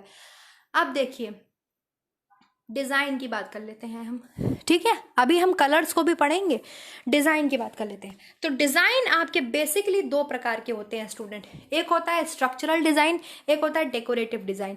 स्ट्रक्चरल जिसे आप रचनात्मक डिजाइन बोलते हैं, रचनात्मक या संरचनात्मक बोलते हैं हिंदी में। बेसिकली ये जो डिजाइन होते हैं ये किसी भी नमूने के आधार होते हैं, आधार, समझ में आ रहा है? आधार होते हैं। और जो सजावटी नमूने होते हैं जिसे आप डेकोरेटिव डिजाइन बोलते हैं, वो रचनात्मक नमूने के ऊपरी भाग को सुंदर बनाने के लिए किए जाते हैं, ठीक है? रेखा और रंगों का रचनात्मक नमूनों पर लगा के आप सुंदरता का गुण उत्पन्न करते हैं, यही आपके सजावटी नमूना कहलाता है। रचनात्मक नमूना तो आपके एक आधार होता है। फॉर एग्जाम्पल आपने ये डिजाइन बनाया, ये आपने एक स्ट्रक्चर बना दिया, ठीक है? इसका बेस है आपने तैयार कर दिया। तो बेस कौन तैयार करते हैं? आपके रचनात्मक डिजाइन तैयार करते हैं। और वहीं आपने इसके ऊपर कोई डेकोरेशन कर दी तो ये क्या है? आपके डेकोरेटिव डिजाइन है। तो जो सजावटी नमूने होते हैं वो रचनात्मक नमूने के ऊपरी भाग पे किए जाते हैं। यह प्रश्न भी आपसे पूछा जाता है कि नहीं पूछा जाता? पूछा जाता है। इसके अलावा डेकोरेटिव डिजाइन आपके कुछ प्रकार के होते हैं। बेसिकली आप इसमें 4 प्रकार पढ़ते हैं। कौन कौन से? फटाफट से मुझे कमेंट करके बताइए बहुत तेजी के साथ। डेकोरेटिव डिजाइन आप 4 प्रकार के पढ़ते हैं। कौन कौन से? हाँ, वेरी गुड। प्राकृतिक नमूने होते हैं जिसमें आप प्रकृति से संबंधित कोई भी आकृति, कोई भी डिजाइन बना सकते हैं, ठीक है? प्रकृति की चीजों का यूज कर सकते हैं। एब्स्ट्रैक्ट नमूने होते हैं जिसे आप सूक्ष्म नमूना बोलते हैं। कुछ ज्योमेट्रिकल डिजाइन होते हैं, मतलब ज्यामितीय डिजाइन होते हैं, जैसे मकान, बिल्डिंग का नक्शा आप ज्योमेट्रिकल डिजाइन से बनाते हैं, ठीक है? इसके अलावा आपके कुछ शैली युक्त नमूने होते हैं, उनका यूज आप करते हैं। अब वो सब आते किसमें है? आपके डेकोरेटिव डिजाइन में आते हैं। लेकिन बेसिकली जो डिजाइन होते हैं वो आपके 2 ही प्रकार के होते हैं। रचनात्मक नमूने जो कि किसी भी नमूने का आधार होते हैं, बेस होते हैं, और डेकोरेटिव नमूने जो कि रचनात्मक नमूने के ऊपरी भाग को सुंदर बनाने के लिए किए जाते हैं, उन्हें हम डेकोरेटिव, आपके सजावटी या अलंकारिक नमूनों के नाम से जानते हैं। सजावटी या अलंकारिक नमूने के नाम से जानते हैं। कोई इशू, कोई प्रॉब्लम, कुछ भी तो बताओ मुझे फटाफट से। यहां तक कोई समस्या है किसी को? नहीं है। हम बात किसकी कर रहे हैं? सज्जा की बात कर रहे हैं, हम घर को सजाने की बात कर रहे हैं। तो पहले हम घर को सजाने से पहले हम घर, क्योंकि एक कला भी है, गृह प्रबंध एक विज्ञान भी है, तो पहले हम कला के तत्वों को समझ रहे हैं, ठीक है? कि हम कैसे कैसे कौन कौन से तत्वों का यूज करके घर को सजा सकते हैं। फिर हमने कला के सिद्धांतों को समझा कि भाई कोई भी सजावट हम करते हैं, जैसे हमने गृह सज्जा के सिद्धांत पढ़े थे कि सुंदरता हो, अभिव्यक्तता हो, मौलिकता हो, विविधता हो, है ना, मितव्ययता हो, सब कुछ हो, हमारे गृह प्रबंध इस तरीके से हम करें कि हमें वो सिद्धांत मिले। ऐसे ही हम कला के भी कुछ सिद्धांत पढ़ते हैं, तब हम घर को क्या करते हैं? सजाते हैं। समझ में आ गया यहाँ तक? अब आप बात करेंगे कलर्स की। रंग, रंग प्रत्येक व्यक्ति के जीवन में बहुत गहरा प्रभाव डालते हैं, तो रंग हम पढ़ते हैं। रंगों की अगर हम बात करते हैं तो कुछ आपके प्राथमिक रंग होते हैं, कुछ आपके द्वितीयक रंग होते हैं। प्राथमिक रंग कौन से होते हैं? जिन्हें आप कहीं से भी नहीं बना सकते, जो कि आपके कौन से हैं, लाल, पीला और नीला। हमेशा याद रखिएगा, लाल, पीला, नीला आपके प्राथमिक रंग है स्टूडेंट्स। लाल रंग हमारे रक्त का है, ऐसे हम याद रखते हैं। पीला रंग आपके सूर्य से जो है जो रोशनी निकल रही है वो पीली है। आसमान और जल का पानी आपका कैसा, आसमान का रिफ्लेक्शन दिखता है वाटर में तो वो आपको कैसा दिखता है, ब्लू दिखता है।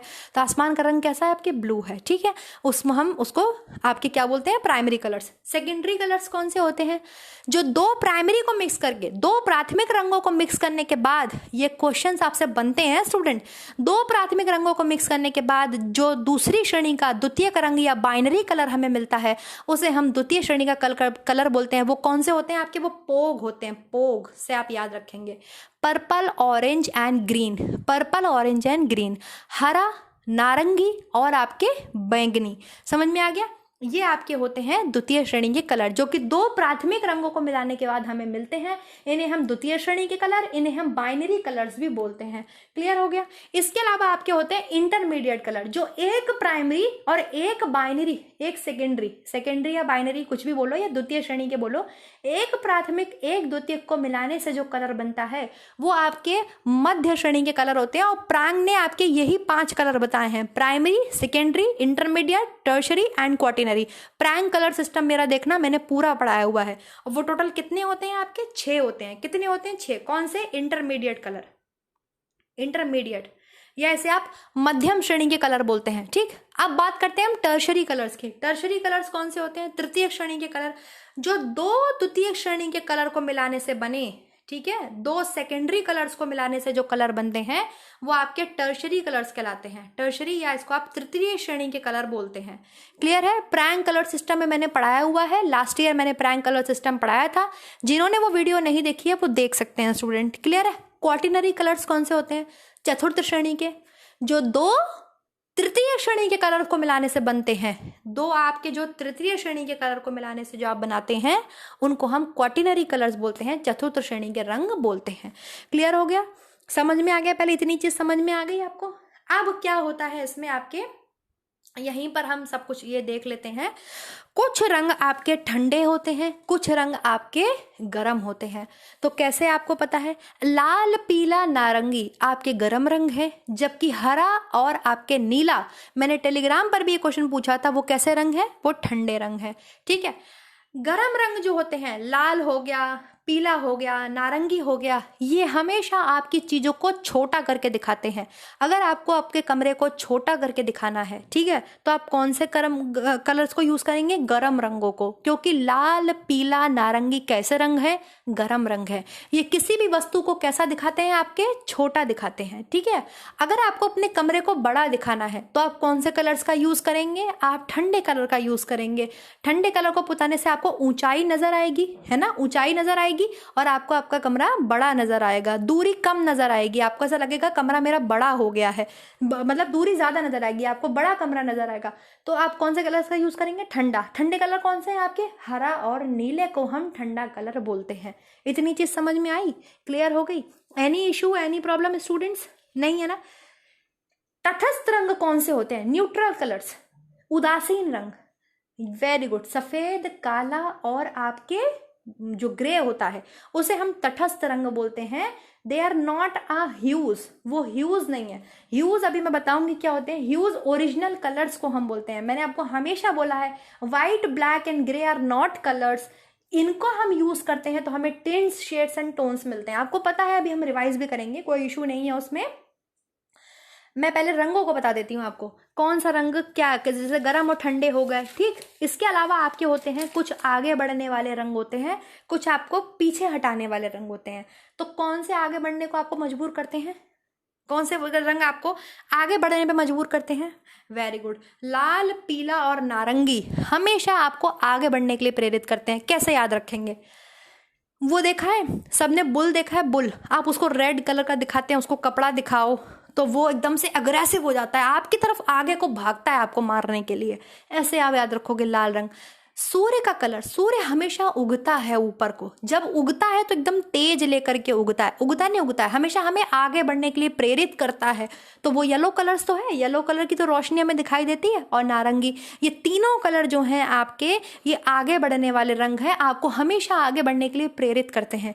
वहीं पीछे हटने वाले रंग कौन से होते हैं? हरा और नीला, ये आपको पीछे हटाने वाले रंग होते हैं, मतलब ये आपको लड़ने नहीं देते, ये आपको ऐसे आप याद रखेंगे, आपको भिड़ने के लिए, लड़ने के लिए प्रेरित नहीं करते, पीछे हटाने वाले रंग होते हैं। समझ में आ रहा है? कुछ रंग भारी होते हैं, कुछ रंग हल्के होते हैं। हम 3 कैटेगरी पढ़ चुके हैं रंग की, 4। एक तो आपने प्राथमिक, द्वितीयक, मध्य श्रेणी, तृतीय श्रेणी, चतुर्थ श्रेणी के कलर पढ़े। सबसे पहले तो वो श्रेणी पढ़ी आपने, फिर आपने दूसरी कौन सी पढ़ी? गर्म रंग और ठंडे रंग। पढ़े कि नहीं पढ़े? तीसरी आप पढ़ चुके हैं कौन से? आगे बढ़ाने रंग और पीछे हटाने वाले रंग पढ़ लिए। अब चौथी श्रेणी आप पढ़ने जा रहे हैं भारी रंग और हल्के रंग। कुछ रंग भारी होते हैं जो आपको देखने में भार का एहसास कराते हैं, वो कौन से होते हैं? हरा, भूरा और लाल। वेरी गुड, ये क्वेश्चन सब बनते हैं स्टूडेंट्स। हरा, भूरा, भूरा और आपके लाल होते हैं, ये आपके कलर होते हैं जो आपको भार का एहसास कराते हैं। कैसे याद रखोगे? फॉर एग्जाम्पल, गर्मी में तुम किसी एक लेडी को, भयंकर गर्मी है दोपहर की, और उसको लाल चटक रंग की साड़ी पहने देख लो तो तुम्हें कैसा फील होगा? तुम्हारी आंखें दुखने लगेंगे, लगेगा यार ये इतनी हैवी साड़ी कैसे पहने हुए है कि नहीं? ऐसा फील होता है कि नहीं होता है? तो ऐसे आप याद रखोगे कि भार का एहसास कराने वाले कलर कौन से होते हैं? हरा, भूरा और लाल। ठीक, वहीं आपको हल्का रंग, कुछ रंग आपको हल्के का एहसास कराते हैं, लाइट फील कराते हैं, वो कौन कौन से होते हैं? बैगनी, नीला और गुलाबी। बैगनी, नीला और गुलाबी कौन से होते हैं? बैगनी, नीला और गुलाबी, जो आपको हल्केपन का एहसास कराते हैं। किसका एहसास कराते हैं? हल्केपन का। चलो अब हर एक रंग की विशेषता पढ़ लीजिए। हर एक रंग की अपनी एक विशेषता है स्टूडेंट, हर एक रंग कुछ कहता है ना? क्या कहता है हर एक रंग, उसको पढ़ लीजिए। जैसे लाल रंग, लाल रंग किस चीज का प्रतीक होता है? लाल रंग आपके साहस का प्रतीक होता है, उत्तेजना। आपके अंदर एकदम रेड कलर देख के देखा है ना, उस बुल को उत्तेजना आ जाती है, उत्तेजना का प्रतीक होता है। पौरुष का प्रतीक होता है, लव का प्रतीक होता है। सब वैलेंटाइन डे पे रेड कलर का रोज देते हैं, हार्ट बनाते हैं रेड कलर का, तो रेड प्रेम का कलर है, पौरुष का कलर है, सक्रियता का कलर है, साहस का कलर है, प्रसन्नता, उत्तेजना का कलर है, चिड़चिड़ेपन का भी कलर है। वो बुल चिड़चिड़ा जाता है, उत्तेजित हो जाता है और आपकी तरफ भागता है, जो उसे रेड कलर दिखाता है उसको मारने के लिए भागता है, तो चिड़चिड़ेपन का भी कलर है। ठीक, बात होगी रेड की। दूसरा होता है आपके स्टूडेंट पीला। पीला रंग आपके जिंदा दिली, आनंद, स्नेह, सूझबूझ के साथ जो है ये कलर आपके यूज किया जाता है। ठीक है, पीले रंग का हम जो पीले रंग का आपके अगर आपसे पूछा जाए जिंदा दिली का कलर कौन सा है, तो पीला रंग है। हरा रंग किसका कलर है आपके? हरा रंग मित्रता का, आराम का, ताजगी का, जीवन का, वसंत का। आपके वसंत ऋतु आती है तो ग्रीनरी फैल जाती है, तो इस ताजगी का आप ध्यान रखेंगे। जो हरा रंग है वो इन सब का प्रतीक होता है। नीला रंग किसका प्रतीक होता है? नीला रंग आपके शांति का प्रतीक होता है, आशा का प्रतीक होता है, सम्मान का प्रतीक होता है, विश्राम का प्रतीक होता है ना? सफेद क्या है आपके? तो सफेद आपके तटस्थ रंग है जो आपके पवित्रता और शांति का प्रतीक है। हमेशा आप ध्यान रखेंगे, पवित्रता, आत्मसमर्पण, शांति का कलर आपके क्या है? सफेद है। काले को अगर हम बोलेंगे तो किसका प्रतीक है? वेरी गुड, शोक, दुख, कुकर्म का प्रतीक आपके क्या है? काला है। बैगनी कलर जो है आपके वो शाही रंग है, रॉयल कलर बोला जाता है। कैसे बोला जाता है रॉयल कलर? कोई मुझे एक्सप्लेन करेगा कि उसको रॉयल कलर क्यों बोलते हैं, बैगनी कलर को? Anyone explain? आपने वो देखी है ब्रिटेन, जानते हो ब्रिटेन, अंग्रेज जो हमारे ऊपर शासन करके गए, वो क्राउन देखा है? उसकी इमेज देखी है सबने? बिल्कुल देखी होगी, जिसमें हमारा कोहिनूर लगा हुआ है। देखा है वो क्राउन जो वहां की ब्रिटेन की महारानी पहनती है, अपने सिर पर लगाती है क्राउन। वो क्राउन आप देखो, उसमें हमेशा पर्पल कलर का यूज किया जाता है। उस क्राउन को डेकोरेट करा गया है पर्पल कलर से। वो इसलिए किया गया क्योंकि पर्पल कलर का यूज इसलिए किया गया ताकि जो कोहिनूर हमारा लगा हुआ है उसकी चमक दिखाई दे। तो इसलिए बैगनी कलर को आपके रॉयल कलर बोला जाता है। जैसे हीमोफीलिया आपके रॉयल डिजीज है कि नहीं है? क्योंकि वो शाही घराने में देखी गई थी पहले, इसलिए उसको रॉयल डिजीज बोला जाता है। ऐसे ही बैगनी कलर आपके रॉयल कलर बोला जाता है, शाही रंग बोला जाता है। समझ में आ रहा है आपको? समझ में आ रहा है क्लियर? इसीलिए मैंने आपसे ये क्वेश्चन पूछा भी है कि बैगनी रंग, रॉयल कलर कौन सा है? बैगनी रंग है।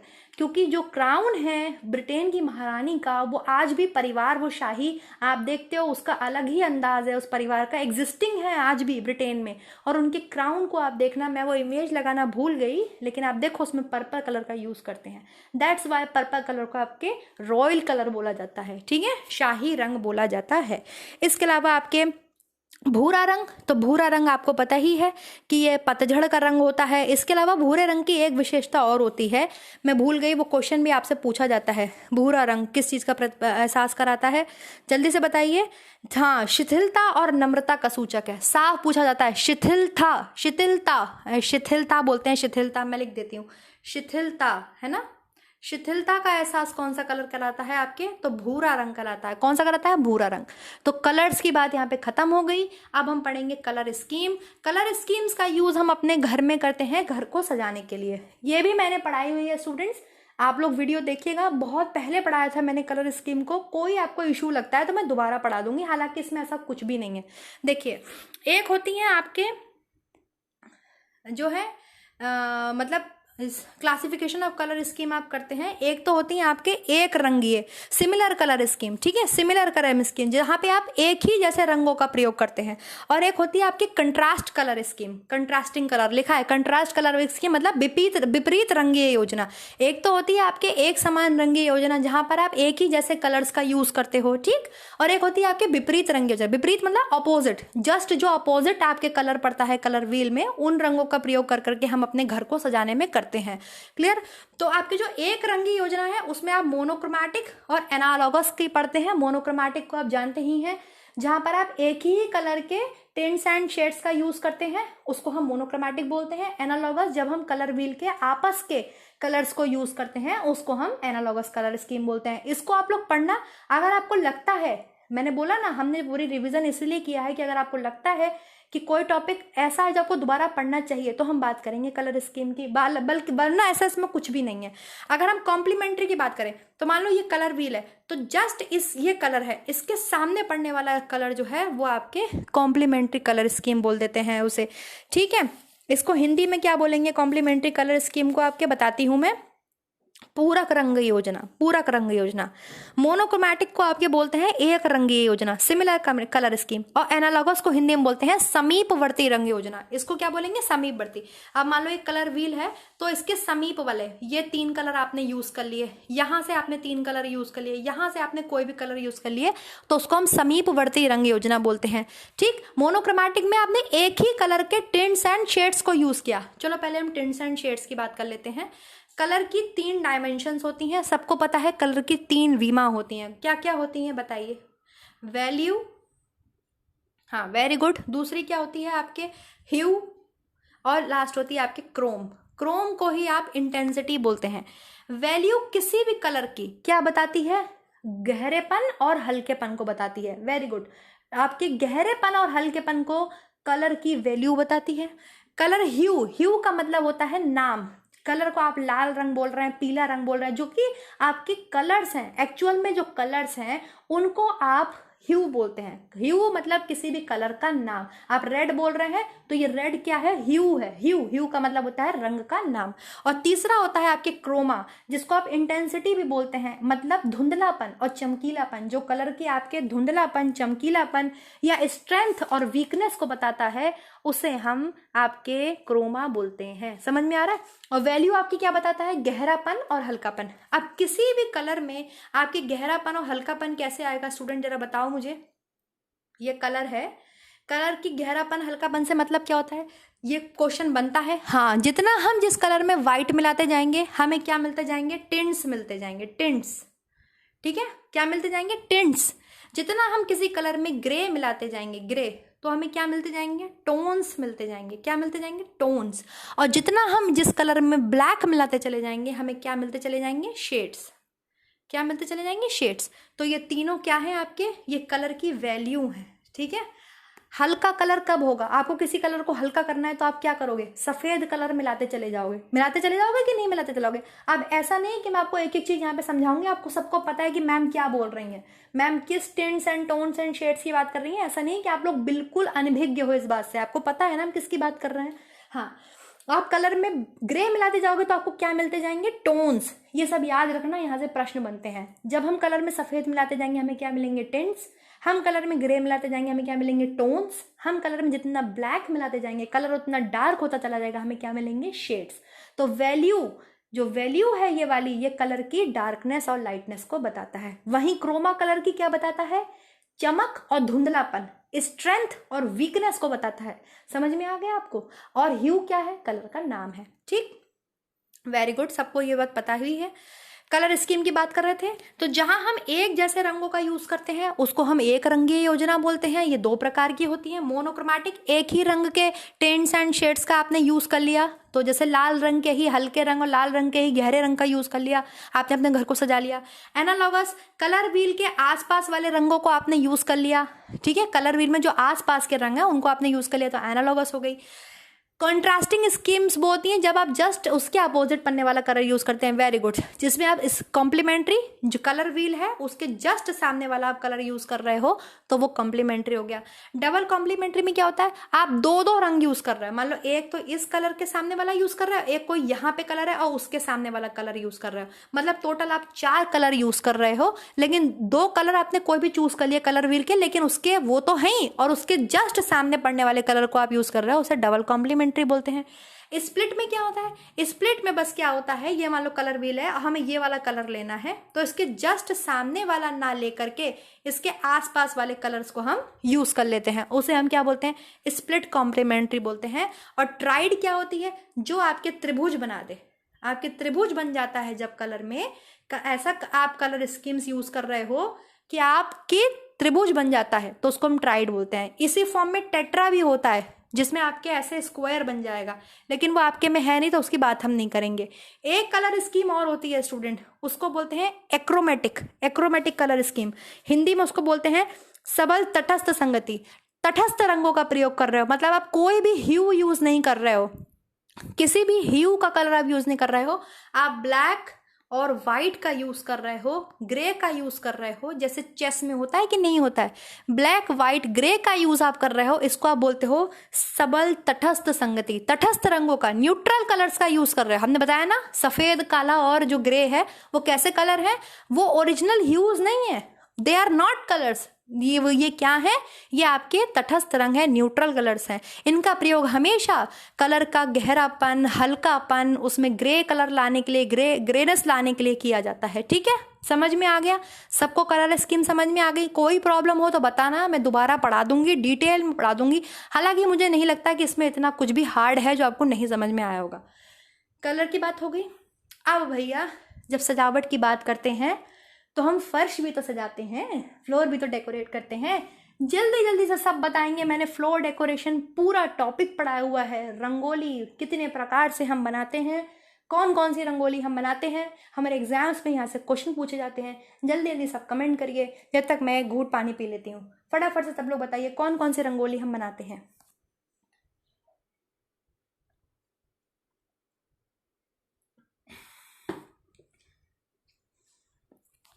Very good. हम कौन कौन सी फर्श सजावट करते हैं? अल्पना बंगाल, मांडला राजस्थान, रंगोली महाराष्ट्र, रंगवल्ली कर्नाटक। इसके अलावा बोलते जाओ फटाफट से, मैंने बहुत सारी आपको पढ़ाई हैं। हमने अलग से फ्लोर डेकोरेशन का वीडियो कराया हुआ है। अरिपन बिहार, चौकपूर्णा उत्तर प्रदेश, कोलम तमिलनाडु, मुगुल्लू आंध्र प्रदेश, कलमाजट्टू केरल। Very good. और सातिया धरना गुजरात। ठीक है, ये सब आपकी क्या है? रंगोली है।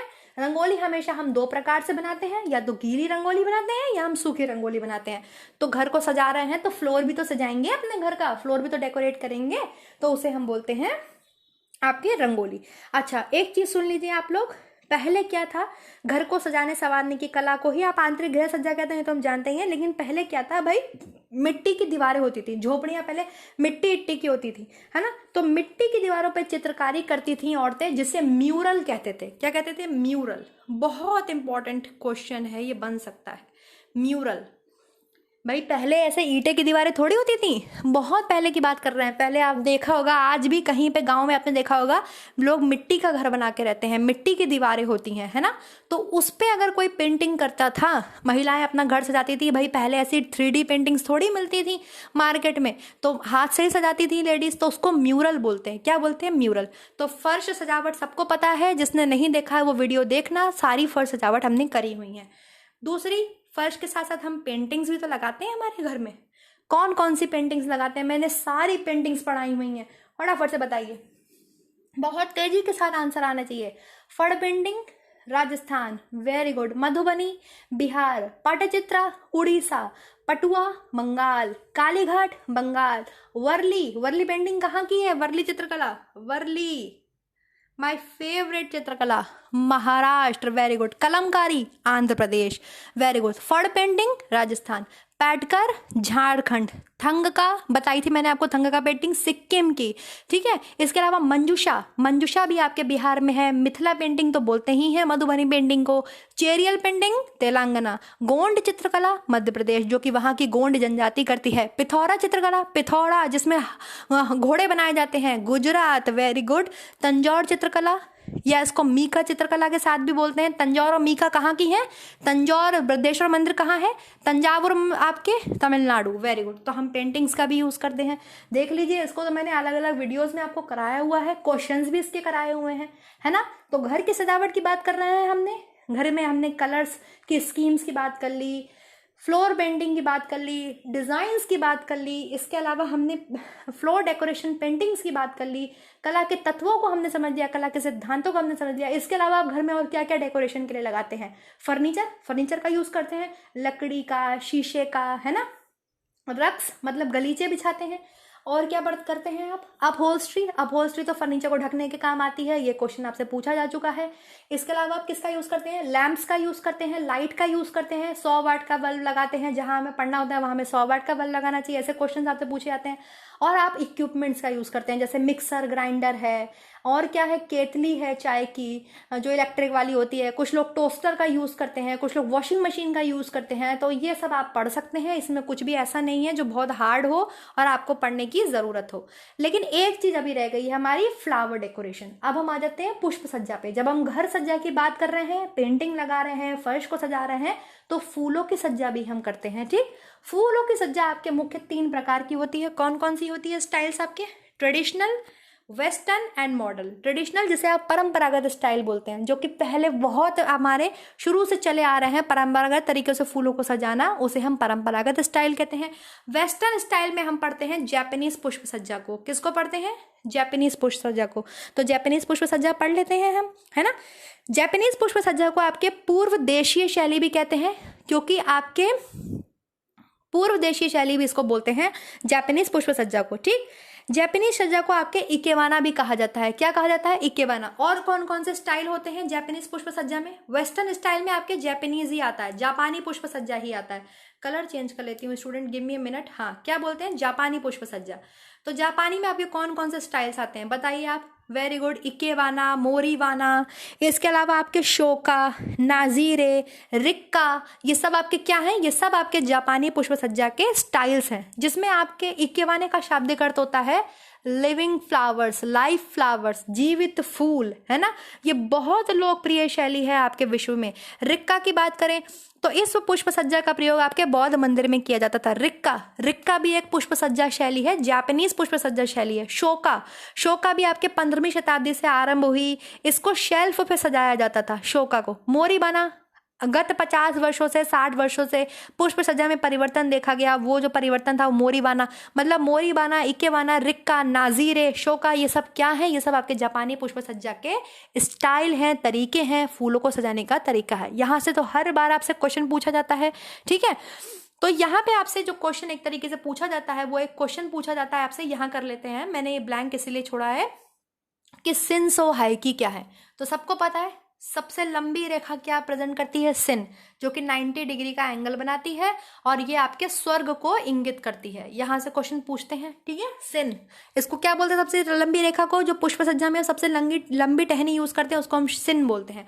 फिर आपके होता है सो, जो 45 डिग्री के एंगल पर होता है। कितने डिग्री के एंगल पर होता है? 45 डिग्री। और किसको ये जो है आपको रिप्रेजेंट करता है? मनुष्य को रिप्रेजेंट करता है, ठीक। और एक होता है 75 डिग्री पे झुका हुआ, जिसको आपको बोलते हैं आपके पृथ्वी। 75 डिग्री के एंगल पे कौन सी रेखा होती है? उसे हम बोलते हैं पृथ्वी। तो यह है आपके सिंसो हाइकी, जो किस में यूज किया जाता है? आपके जापानीज पुष्प सज्जा में यूज किया जाता है, इकेबाना में यूज किया जाता है। अगर आपसे पूछ ले इकेबाना मोरीबाना क्या है, तो ये पुष्प सज्जा के स्टाइल है, फ्लावर डेकोरेशन के स्टाइल है। सिंसो हाइकी क्या है? तो पुष्प सज्जा के स्टाइल है। सिन में कितने डिग्री का कोण बनता है? 90 डिग्री। सो में आपके 45 डिग्री, मैं सही बता रही हूं ना। और हाइकी में आपके 75 डिग्री। हाइकी आपको किसको रिप्रेजेंट करता है? तो आपके पृथ्वी को रिप्रेजेंट करता है, थोड़ी झुकी हुई होती है ये रेखा। जबकि 90 डिग्री का एंगल आपके किसको रिप्रेजेंट करता है? स्वर्ग को। आपसे पूछा गया था जापानीज पुष्प सज्जा में सो का मतलब क्या है? तो सो का मतलब है आपके मनुष्य से रिप्रेजेंट करता है। क्लियर है स्टूडेंट? पुष्प सज्जा में कोई प्रॉब्लम? एक आपके होता है मॉडर्न स्टाइल। तो परंपरागत और वेस्टर्न को मिक्स करके जो स्टाइल हम बनाते हैं उसे हम मॉडर्न स्टाइल बोलते हैं। मॉडर्न स्टाइल इन दोनों का ही आपके जो है मिश्रित रूप होती है। क्लियर हो गया? इसमें रंगों को बहुत महत्व दिया जाता है मॉडर्न स्टाइल में। क्लियर है? किसी को कोई इशू है? किसी को कोई प्रॉब्लम है सजावट में स्टूडेंट? किसी को कोई इशू है फ्लावर डेकोरेशन में? चलिए अब एक बार फटाफट से हम जो है रिवीजन कर लेते हैं। बहुत तेजी के साथ मैं आपको एक रिवीजन करा देती हूँ। चलिए स्टार्ट से, बहुत तेजी के साथ। गिव मी अ मिनट, आ जाइए। क्या पढ़ा था हमने पढ़ा सबसे पहले meaning of home management. Home management के मतलब को हमने समझा कि यह अदृश्य प्रक्रिया है, मानसिक प्रक्रिया है। फिर हमने इसकी बहुत सारे डेफिनेशंस को पढ़ा कि इसको किसी ने जो है बांध बोला है, किसी ने इसको एक्शन ऑफ साइकिल बोला है, किसी ने इसको मानसिक प्रक्रिया बोला है। उसके बाद हमने इसके जो है उद्देश्यों की बात करी कि पारिवारिक सदस्यों की आवश्यकताओं की पूर्ति करता है। इसके अलावा गृह प्रबंध क्या करता है?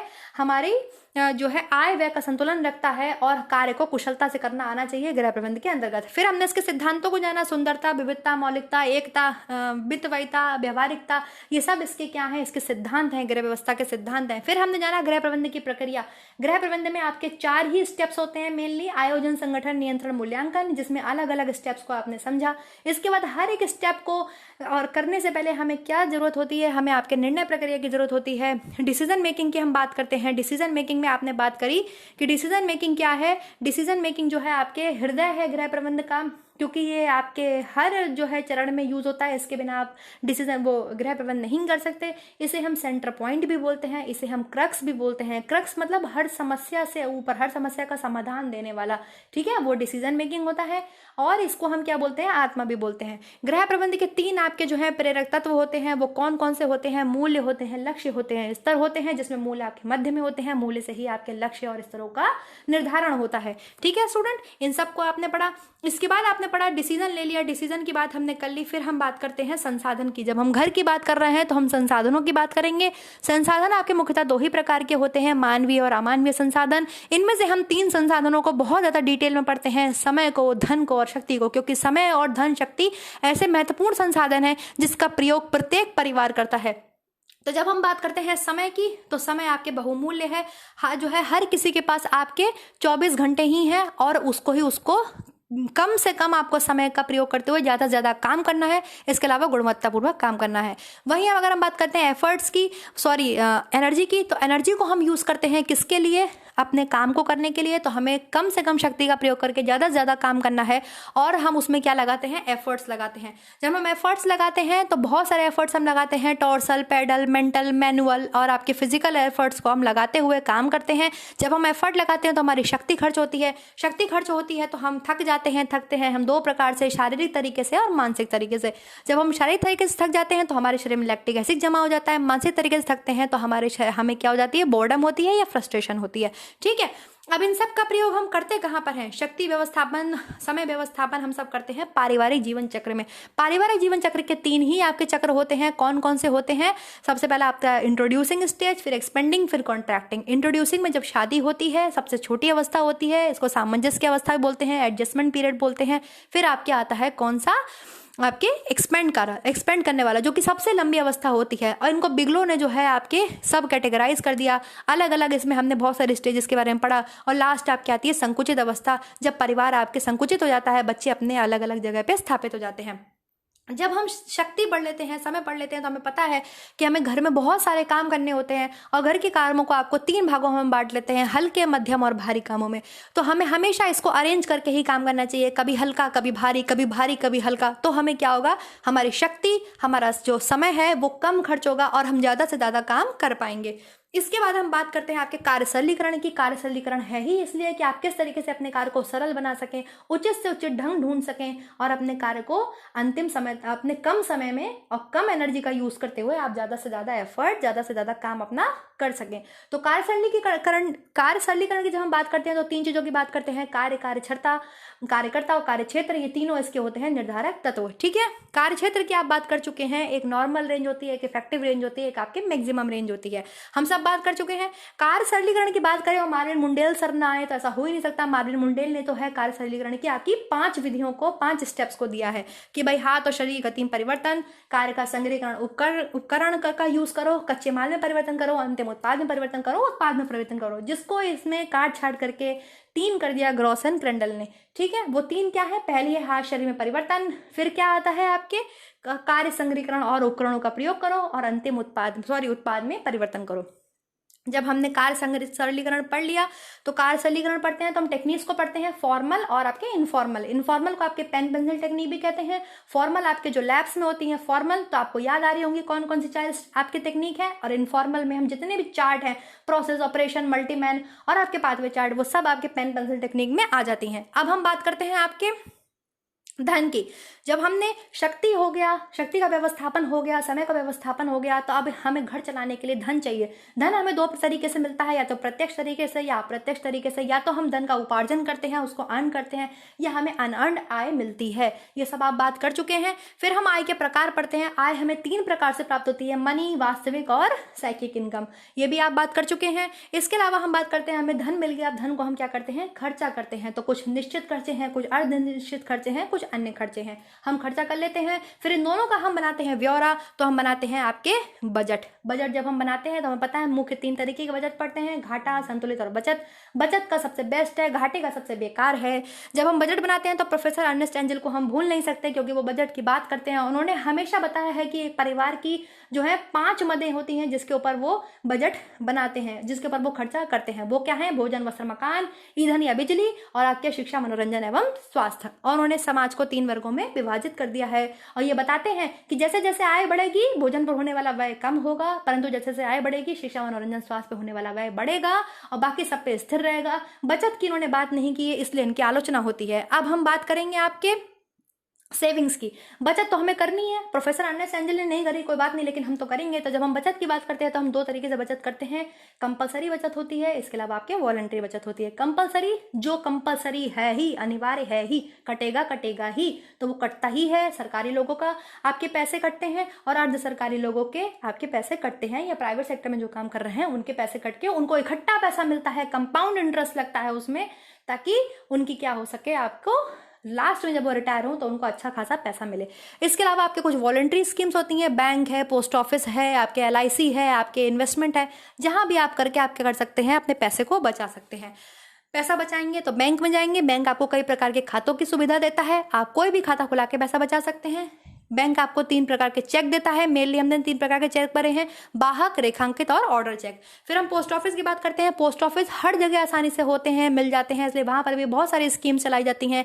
नेशनल सेविंग सर्टिफिकेट आपको कौन देता है, राष्ट्रीय बचत पत्र आपको पोस्ट ऑफिस देता है। PPF कहाँ खुलता है, पोस्ट ऑफिस में खुलता है। ठीक है, सेविंग्स की बात करते हैं। इन्वेस्टमेंट मतलब आप कहीं भी अपनी चीजों को विनियोग कर सकते हैं, विनियोग करके भी अपना पैसा बचा सकते हैं। फिर हम बात करते हैं कंज्यूमर। अब हम कंज्यूमर तो हैं ही, क्योंकि हम कोई भी वस्तु का उपभोग कर रहे हैं तो हम क्या हैं, उपभोग करता है, हम कंज्यूमर हैं। तो हमें कुछ अधिकार मिले हुए हैं, हमें कुल 8 अधिकार मिले हुए हैं, जिनका हम प्रयोग करके अपने आप को गलती से या गलत चीजों से बचा सकते हैं। इसके अलावा हम क्या हैं, हमें बहुत सारी मेथड्स हमें भारत सरकार देती है, जो कि हमें हेल्प करती है किसी भी प्रोडक्ट की गुणवत्ता को जांचने के लिए। हम उसके ऊपर मार्क देख सकते हैं, हम उसका एडवर्टाइजमेंट देख सकते हैं, हम लेबल देख सकते हैं, हम बहुत सारी चीजें कर सकते हैं जिससे हम अच्छी गुणवत्ता पूर्वक क्या लेकर आए, प्रोडक्ट अपने घर पर लेकर के आए। फिर क्या है, हम घर को सजाते हैं। जब हम गृह प्रबंध की बात करते हैं तो घर को सजाना तो सबसे मेन होता है। हमने सब कुछ पढ़ लिया, सारा मैनेजमेंट पढ़ लिया, अब हम सब कुछ समझ गए हैं, सारे तत्व समझ गए, सारे एलिमेंट समझ गए, कार्य सरणीकरण समझ गए, धन शक्ति समय का व्यवस्थापन समझ गए। अब हम अपना क्या करेंगे, घर को सजाएंगे अपनी इनकम के अकॉर्डिंग। जब हम सजाते हैं तो हमें कला के तत्व और कला के सिद्धांत को समझना बहुत जरूरी होता है, क्योंकि कला ही सबसे महत्वपूर्ण है आपके गृह प्रबंध में। गृह प्रबंध तो आपके कला और विज्ञान है ही। तो आप कला के तत्व समझते हैं, कला के सिद्धांत समझते हैं। सबको समझने के बाद फिर आप डिजाइन के ऊपर आ जाते हैं। डिजाइन आप जानते ही हैं, 2 प्रकार के होते हैं, स्ट्रक्चरल एंड डेकोरेटिव। डेकोरेटिव को आप फर्दर 4 भागों में विभाजित कर लेते हैं। इसके बाद आपने कलर्स के बारे में पढ़ा, क्योंकि रंग प्रत्येक व्यक्ति के जीवन में बहुत सारे प्रभाव डालते हैं। तो हमने रंग में 4 चीजें पढ़ी। पहले तो हमने रंग को प्रांग के अनुसार प्राथमिक, द्वितीयक, मध्य श्रेणी, तृतीय श्रेणी, चतुर्थ श्रेणी में पढ़ा कि कौन कौन से कलर्स होते हैं। फिर हमने आगे बढ़ने वाले, पीछे बढ़ने वाले पढ़ा, जो हमें आगे बढ़ाएं, जो हमें पीछे की तरफ घसीटें, उन रंगों के बारे में पढ़ा। जो गर्म रंग हैं, ठंडे रंग हैं, हमने उनको पढ़ा। इसके अलावा जो भारी रंग हैं, जो हल्के रंग हैं, हमने उनको पढ़ा। फिर हमने कलर स्कीम्स को पढ़ा कि इन स्कीम्स का यूज करके हम अपने घर को सजा सकते हैं। वो कौन कौन सी हैं, या तो आप एक रंगी योजना का यूज कर सकते हैं, एक जैसे कलर्स का यूज कर सकते हैं, या फिर आप जो है विपरीत रंगी योजना का यूज कर सकते हैं और अपने घर को कलर करवा सकते हैं। ठीक है। फिर हम जब बात करते हैं घर की सजावट की, तो हमने बहुत सारी फ्लोर डेकोरेशन पढ़ी हुई है, फर्श की सजावट पढ़ी हुई है। हम अलग अलग भिन्न भिन्न तरीकों की फर्श की सजावट करके अपने घर के फर्श को सजाते हैं। और हम पेंटिंग्स की बात करते हैं, अपने घर की दीवारों को भी हम भिन्न भिन्न क्षेत्र के लोग, भिन्न भिन्न प्रांत के लोग, भिन्न भिन्न राज्य के लोग भिन्न भिन्न पेंटिंग का यूज करते हैं, और हम भी उसका यूज कर सकते हैं अपने घर को सजाने के लिए अपने बजट के अंतर्गत। फिर हम बात करते हैं फ्लावर डेकोरेशन की, क्योंकि फूलों को सजाना एक बहुत ही बेहतरीन कला होती है, और जिसमें हम सबसे ज्यादा जापानीज पुष्प सज्जा को पढ़ते हैं, क्योंकि जापानीज फूलों को बहुत ज्यादा महत्व देते हैं अपने जीवन में। तो उसमें हमने रिक्का, मोरीबाना, इकेबाना, नाजीरे, शोका, कई सारे स्टाइल्स को हमने जाना, जिसमें हम सिंसो हाइकी की बात करते हैं कि वो किस तरीके से त्रिकोण विन्यास करके इकेबाना में सिंसो हाइकी का यूज करके फूलों को सजाते हैं। ठीक है स्टूडेंट, ये हो गई आपकी कथा पूरी। This is from my side, मेरी तरफ से गृह प्रबंध आपका खत्म होता है। इसके अलावा आप फर्नीचर डेकोरेशन कर सकते हैं, आप लाइट्स की अरेंजमेंट कर सकते हैं, आप रक्स बिछा सकते हैं। रक्स मतलब जो टेबल पर रग बिछाया जाता है, टेबल मैट बिछाया जाता है, पर्दे लगाए जाते हैं घर के सजावट के लिए, और बहुत सारी चीजों का आप यूज कर सकते हैं घर के सजावट के लिए। मैंने होम मैनेजमेंट आपका क्लियर कर दिया है स्टूडेंट। मेरी तरफ से ये आपके लिए लास्ट ही प्रयास था। ठीक है, अब एक आध चीज जो बची है, जो मैंने आपको बोला, जैसे मैं कंज्यूमर से रिलेटेड लॉज अलग से पढ़ाऊंगी, वो मैं आपको वीडियो दूंगी। और कुछ आपको लगता है कि अभी भी आपको मुझसे पढ़ना है, तो प्लीज आप बताना होम मैनेजमेंट में, मैं आपको करवा दूंगी। ये मेरी तरफ से हो चुका है, मैंने आपको पूरा होम मैनेजमेंट रिवाइज करा दिया है। Thank you so much guys. आपको वीडियो कैसा लगा आप लाइक, सब्सक्राइब एंड शेयर करके जरूर बताइएगा, और कमेंट जरूर कर दीजिएगा। आपके कमेंट्स मुझे बहुत मोटिवेट करते हैं। अब मैं रैप अप कर रही हूँ। होम मैनेजमेंट कंप्लीट हो गया है पूरी तरीके से, कुछ भी नहीं बचा है इसमें। ठीक है, एक एक चीज को हम डिटेल से पढ़ चुके हैं। इसके बाद हम एक्सटेंशन एजुकेशन की बात करेंगे, उसको भी इसी तरीके से मैं 2 वीडियोस में आपको मैराथन क्लास देकर के खत्म करूंगी। क्लियर है guys? Thank you so much. Next video मिलेंगे नेक्स्ट टॉपिक के साथ। Always support women empowerment. Bye bye guys.